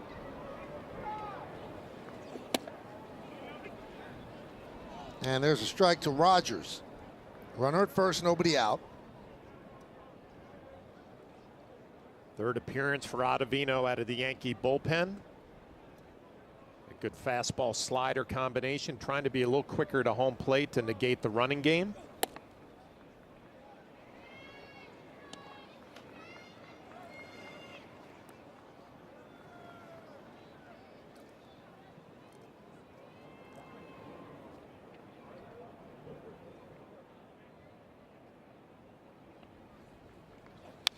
Foul back to the screen, 1-2.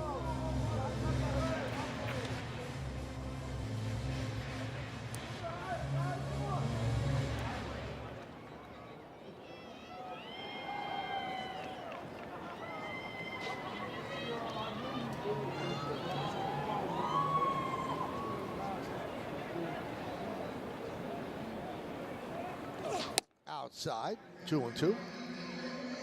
Hedrick sent down yesterday. Ottavino, who was with the Yankees, then designated for assignment, refused an assignment to the minor leagues, became a free agent, and then was re-signed by the Yankees. And here he is right now.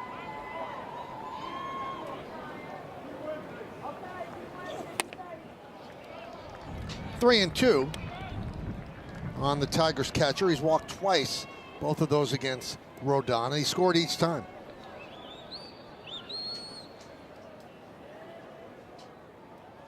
Kreidler's on deck.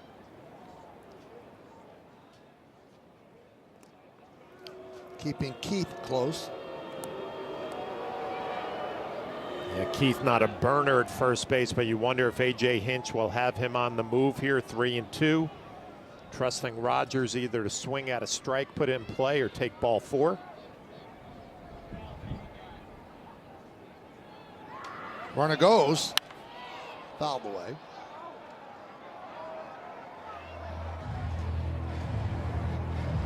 If you're Austin Wells in this situation, you see Keith on the move, you start thinking maybe a slider here for a swing and a miss. Possibility of a strike him out, throw him out to second base if Ottavino can execute a pitch.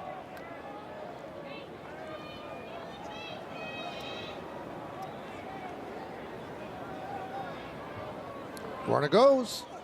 And a walk. Rogers walked for the 3rd time today.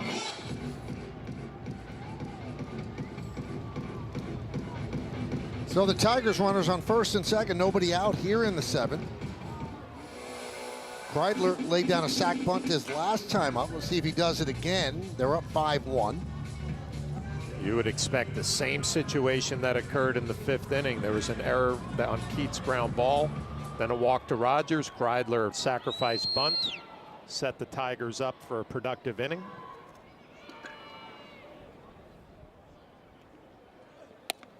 Offers. There's the strike. 0-1.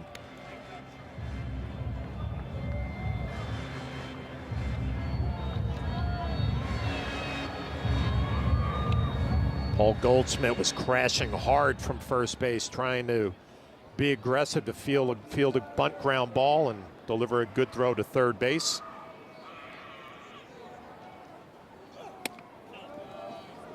Kreidler takes another look down at third base coach Joey Cora.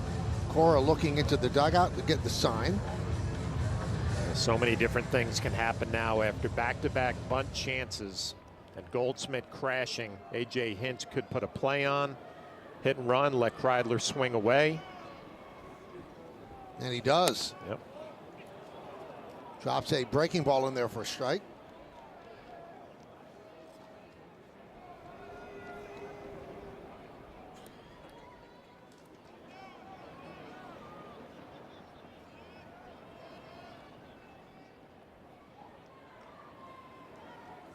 Swing and a miss. Big strikeout of Kreidler. 1 away.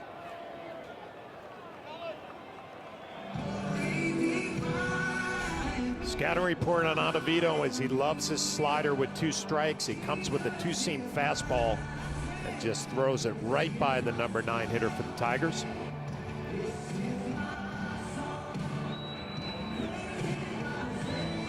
So with Malloy due up,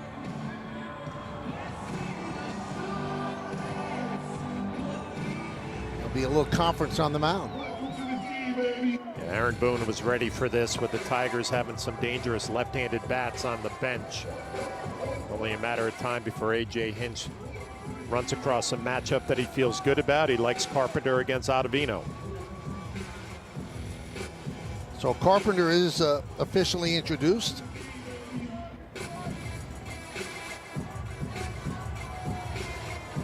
Now you could have gone to the lefty here because this will be his 3rd batter, so he's forced to use him.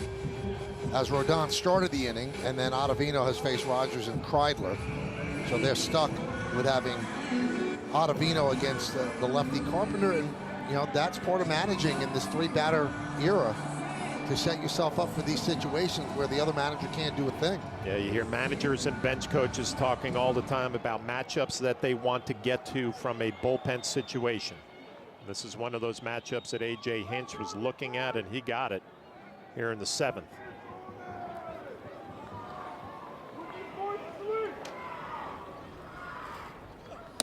And Carpenter takes a strike.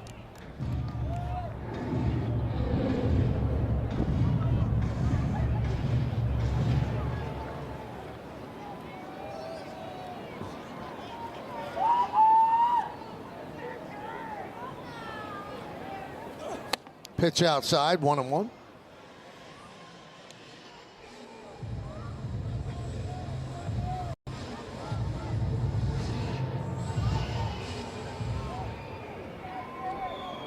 Carpenter, a very powerful left-handed swing, just loads up on his backside. 3 home runs already. 1-2.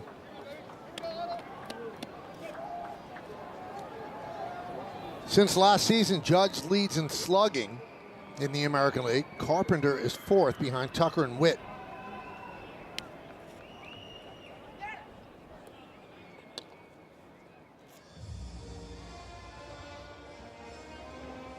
Tucker now with the Cubs. You think he was like rubbing his hands furiously when he saw what Vlad Guerrero got? Ooh, boy, the numbers are crazy. And the amount of years. And Tucker becomes a free agent at the end of the year.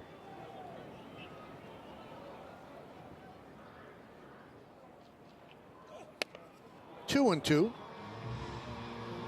That was a great look from the side of Carpenter and his stance and his setup.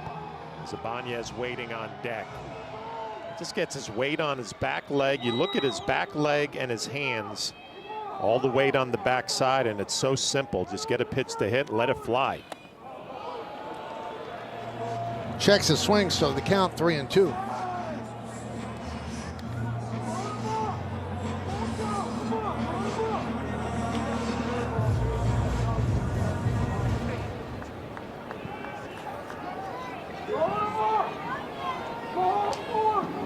First and second, 1 out.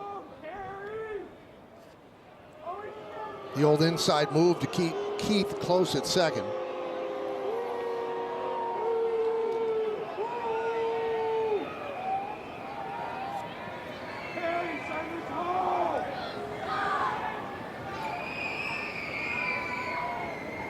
And the payoff. And he walked him to load the bases. So Ottavino has faced the requisite 3. And Ibanez coming up. Like we're going to have a pinch hitter. Sweeney. Now that allows Boone to make the move for the left-hander. Sweeney has not yet been announced. He will be in a moment.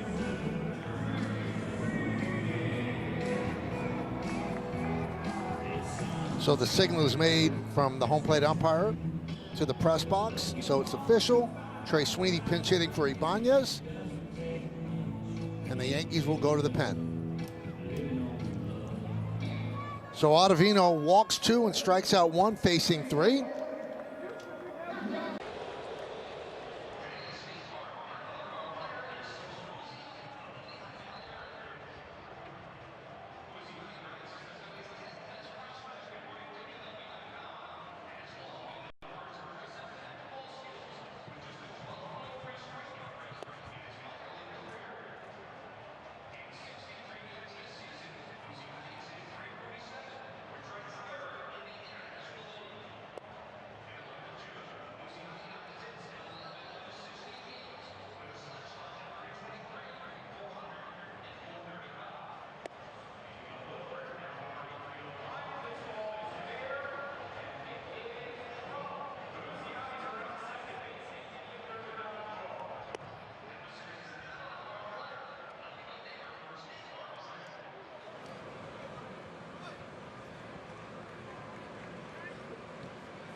The New York Yankee Foundation's 50-50 raffle is now open. During every home game at Yankee Stadium, one lucky fan wins half the pot, and the other half is donated to the New York Yankees Foundation. Buy your tickets now at Yankees.com/50-50. So Ottavino taken out of the game, and now Tim Hill comes on. Yeah, that's a choice there for the Tigers. You could stay with Ibanez. He's going to face Ottavino. Yep. But instead you go to Hill to face Sweeney. He didn't have to pinch hit Sweeney but he'd rather have Sweeney against Hill than Ibanez against Ottavino. Yeah, and this is a matchup really where the game's on the line here for Tim Hill. You have to keep it here. Let's see, can they turn two? No, they can't. They get the force at second, and that's it. A run will score as Keith crosses home plate. And it's 6-1 Detroit. You're ready to say what a great job by Hill getting the ground ball, but Jazz, the flip just a little bit wide. Volpe does a nice job just to stay on the bag to get an out. That would have been a huge double play to get out of this 7th inning. Almost looked like the ball got caught in the glove of Chisholm as he was trying to flip it backhanded over to Volpe.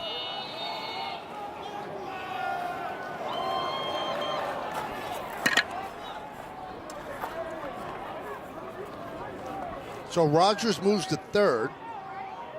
Sweeney is at first. And the pitch to Torkelson is low, 1-0. Bo Brisky is up for the Tigers. They're up by 5, first game of this 3-game set. And a strike, 1-1. Tim Hill pitched on Saturday in Pittsburgh, a scoreless inning of relief.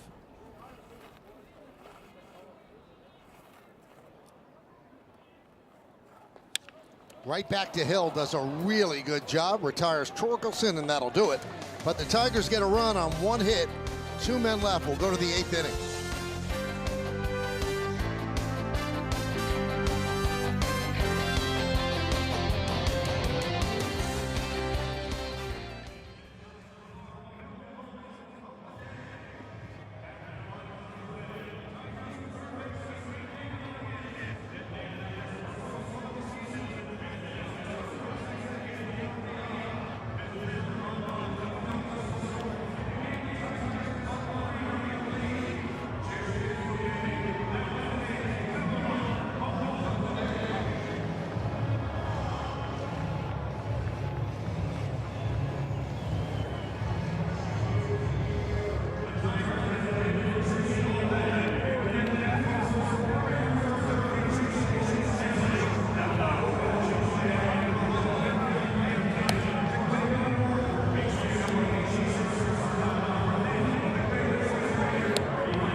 Time for the Optimum Don't Take Slow for an Answer replay. Well, back in the 3rd inning, Ben Rice goes down and scoops one to right center field. First baseman, DH, and also a catcher, but this is going to be a triple for Ben Rice as he slides into third safely.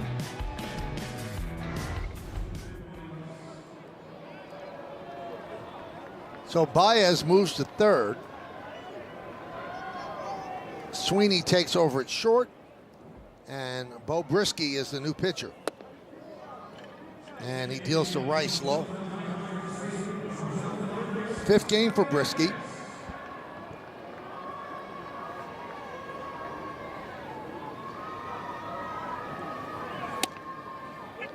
Last year in their run to the playoffs, the way they used the bullpen, they called it controlled chaos. Anybody could pitch any inning, any game. There was very little predictability to it as A.J. Hinch kept other teams off balance. Grounded softly to first. Torkelson takes it himself. Yeah, Brisky was a big part of that last year, and he's gotten off to a rough start this year. Through a 3rd of an inning against the Dodgers, gave up 4 runs. So the ERA a little bit inflated, but his stuff is better than the numbers. Good fastball at about 96, 97, and great changeup that Ben Rice just saw. Here's Judge. He's driven the only run today, an RBI single. And there's a slider for a strike. Judge 1 for 2 with a walk. Now has 18 runs batted in.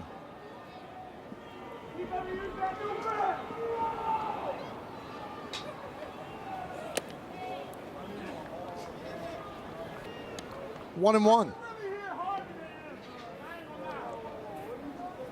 Judge came up in the first inning. He had his nose and his mouth covered. Now he's dropped that covering to his neck.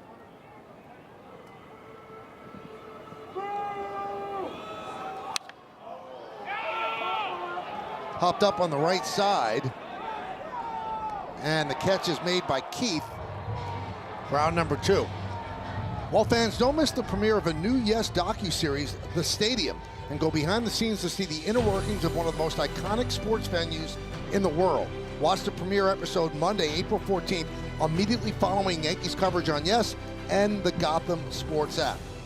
Everybody at Yes is excited about this premium docuseries produced by both the Yankees and Yes. It takes you to places in the stadium you've never seen before, and you will meet some of the unsung heroes of stadium operations. Here's Bellinger against Brisky. Foul ball.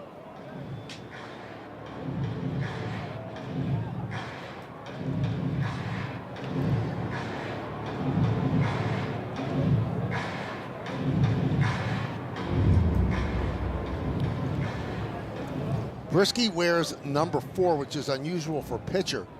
He was born on April 4th in hospital room number 4.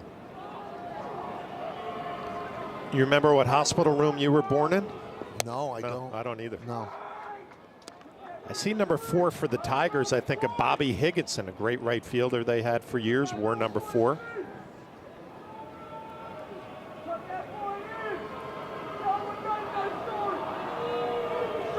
You know, during the Tigers' 31-13 finish, John, Brisky had 9 opener starts and then 10 relief appearances and pitched to a 2.05 ERA. He pitched in every single inning, from first inning to extra innings, and he even started back-to-back games as an opener.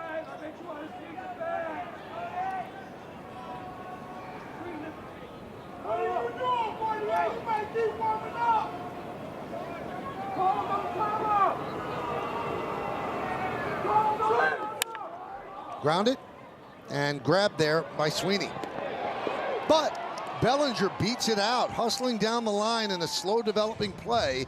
Bellinger gets an infield single. Well, when you're a left-handed hitter and you're fooled and you're out in front, you get out of the box in really good shape, and he's busting it down the line. Infield hit extends the inning. Again, off balance from left side. It gives you an extra step down the line, just enough to beat it out.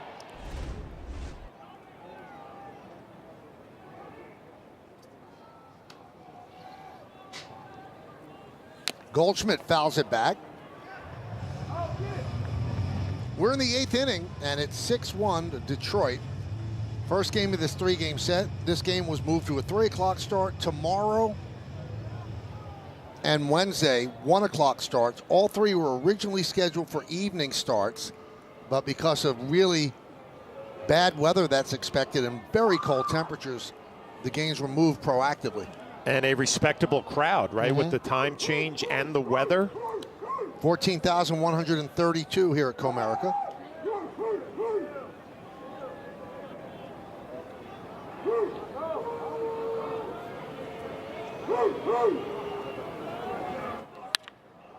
Base hit off the bat of Goldschmidt. His second hit of the game as Bellinger moves to second. Boy, just a short, compact swing from Paul Goldschmidt as he gets ready to hit early. We've seen him get on top of that high heater the last couple of days. I think he's just trying to extend this 8th inning, look for one swing of the bat to try to get them back in it, give the Tigers a finish. Here's Jazz Chisholm.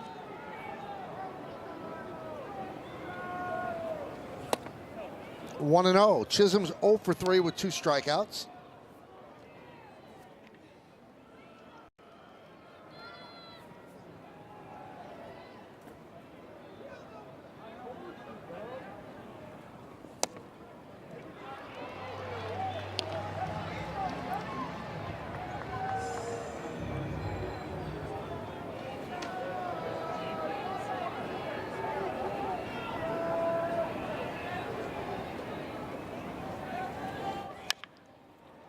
Grounded softly right side.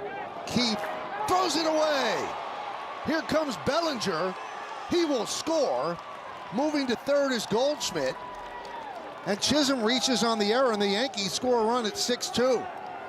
Well, Michael, you talked earlier about Keith at second base and some of the defensive struggles that he has had. This is a routine play that he bobbles. Then he hurries the throw, yanks it, and this inning continues. Rolls over on a changeup, should be an easy play. And the Tigers struggling defensively here in the 8th. So the pitching coach, Chris Fetter, will come out and talk with Brisky. Brent Herter, the second lefty in the pen, is getting ready. That's for Wells next. You can make anything possible because you have a connection that's built for everywhere. That's Life Unlimited. That's Spectrum. So big spot for Anthony Volpe, 0 for 3 today. Volpe had a great series over the weekend against the Pirates, 6 hits and 13 at-bats. He has 4 homers and 12 ribbies.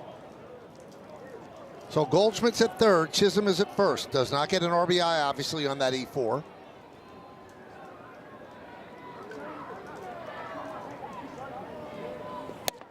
And a strike to Volpe.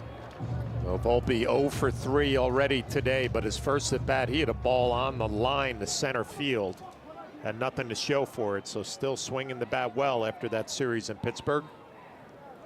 Chisholm goes. No throw, just a fake, so stolen base for Chisholm.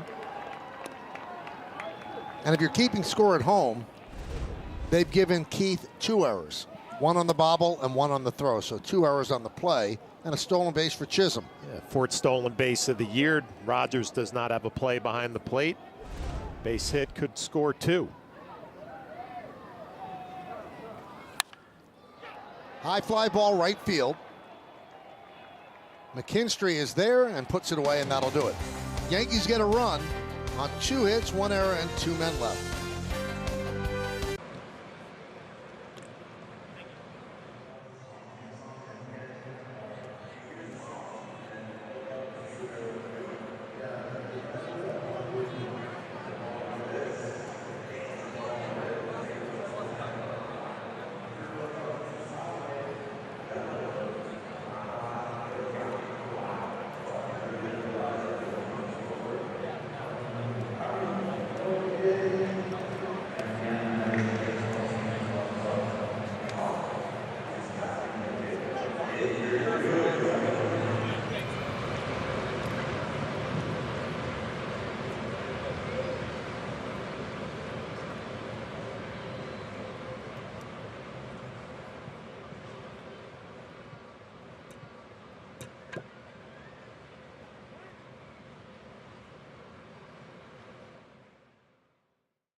Well, fans, stay tuned after the final out for tonight's WB Mason Yankees postgame, as Bob and Jack will have highlights and analysis.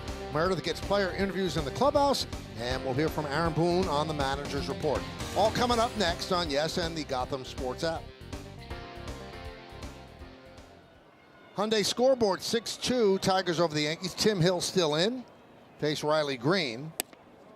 And there's a strike to start the bottom of the 8th inning.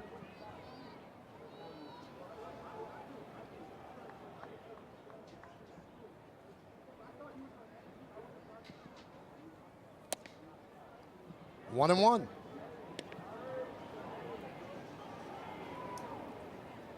The Yankees face the Cy Young Award winner, Tarek Skubal, tomorrow.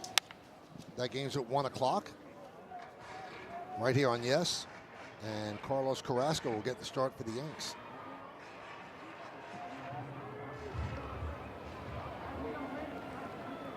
And Skubal might be falling under the due category. He's 0-2, 5.91. He's one of the best pitchers in the game. Yeah, it's only a matter of time before he gets rolling. Green down on strikes for the third time today. Yankees hockey jersey night is back for 2025. Come out to Yankee Stadium on Friday, April 25th, when the Yankees take on the Blue Jays. First 18,000 guests in attendance receive a Yankees hockey jersey courtesy of DKNY. Tickets going fast, so get yours today at Yankees.com.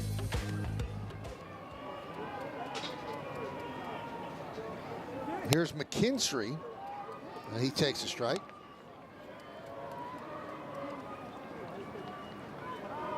Took over defensively in right field for Margot. Lines that one to left field, a base hit. Lefty and lefty, single.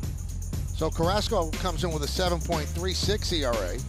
A lot of that ERA is because of a rough outing out of the bullpen. 2 innings. Skubal, 5.91. He struck out 10 and 10 2/3, walked 4. An opponent's OPS, 875. Yankees, remember Tommy Kahnle. He's warming alongside Herter. And here's Baez. 1-0.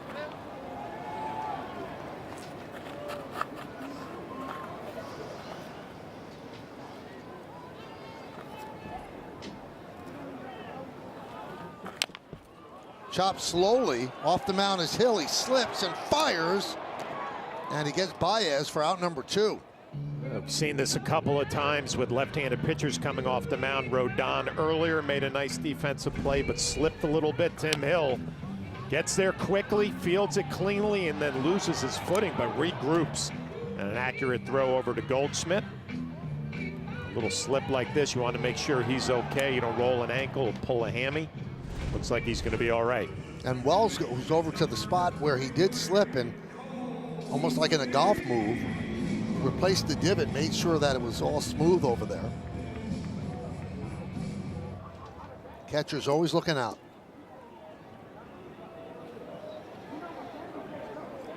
So here is Keith. And a ground ball to Chisholm. Wide throw, but a nice stretch. Stays on the bag for Goldschmidt. And he throws home. Nobody was home, but that was the third out. I guess he did that in case it was called safe. You see if A.J. Hinch wants to challenge this. Well, the out was indeed an out. Livensbarger did the right thing. And a great stretch by Goldschmidt, saving Chisholm and errors. Foot stayed on the bag.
It is time for Allstate good hands. Well, we've seen from Paul Goldschmidt that he has some good hands working over at first base. Chisholm with the wide throw. Goldschmidt taking nothing for granted. The play keeps his foot on the bag. Your good hands replay. Now it's time to name that Yankee. Here are the clues. I believe the answer is, and we mentioned him over the weekend, Ivan Nova. Good call. The last multi-year free agent contract signed by the Pittsburgh Pirates.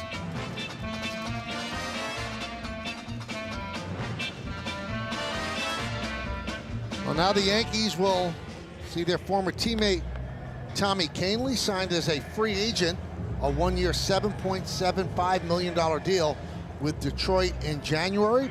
Last 2 seasons in the Bronx, 2.38 ERA. And John, you don't have to be a professional scout. They're going to see a lot of changeups. Yeah, and Tommy Kahnle's gone off to a good start as a Tiger. 3 perfect innings, but you're right. It's going to be changeup after changeup after changeup. Yankees know him better than anybody in the league. We'll see if they can do some damage here in the 9th. Get back in it. There's Austin Wells. Yankees trail by 4. Last time we saw Kahnle in a Yankee uniform was Game 5 of the World Series, where he walked 3 Dodgers when the Yankees had retaken the lead after blowing that 5-0 lead. The 0-1 almost hit Wells and actually threw a fastball there. Yeah, see, this will be a little cat and mouse that the Yankees know he throws a lot of changeups. Will he change it up and throw fastballs? I doubt it. His best pitch is the changeup. You'll see a lot of it in this inning. There's a change, 1-2.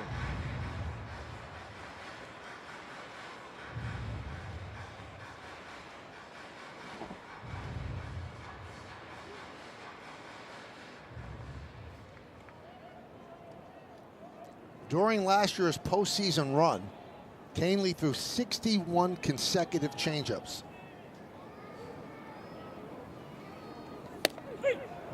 And there he throws a fastball and he freezes Wells.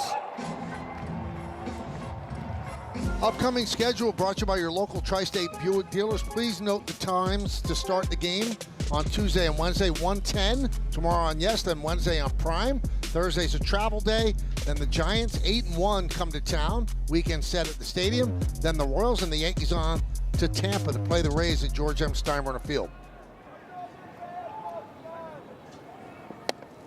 Grisham outside, 1-0. Grisham, 1 for 3.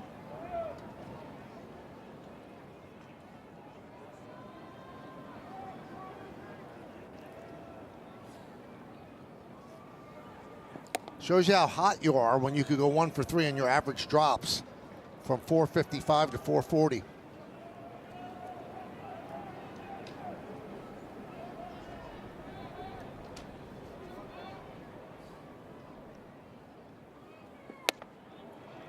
And a strike.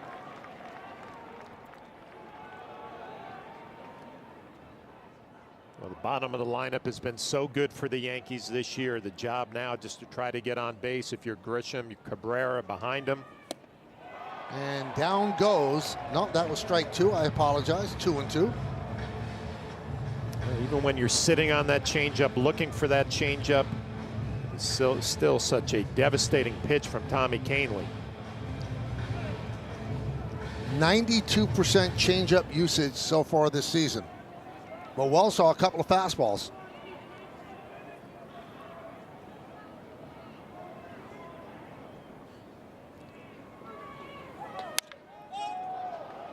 Popped up on the left side.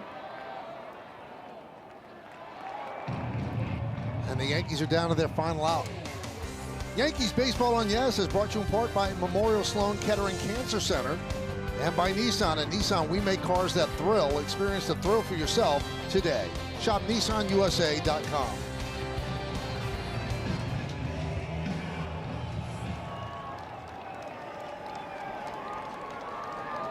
(6-2).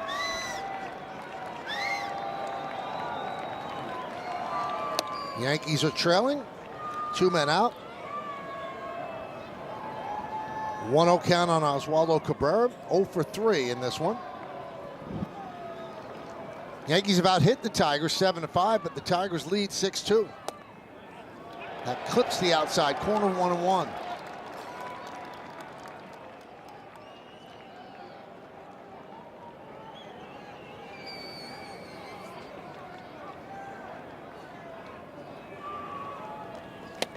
And they're down to their final strike.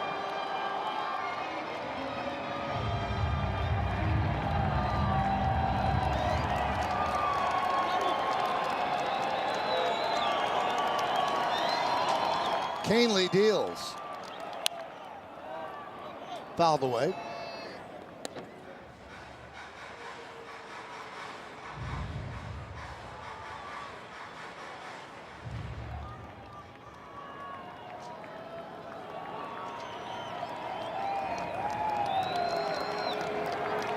And the pitch.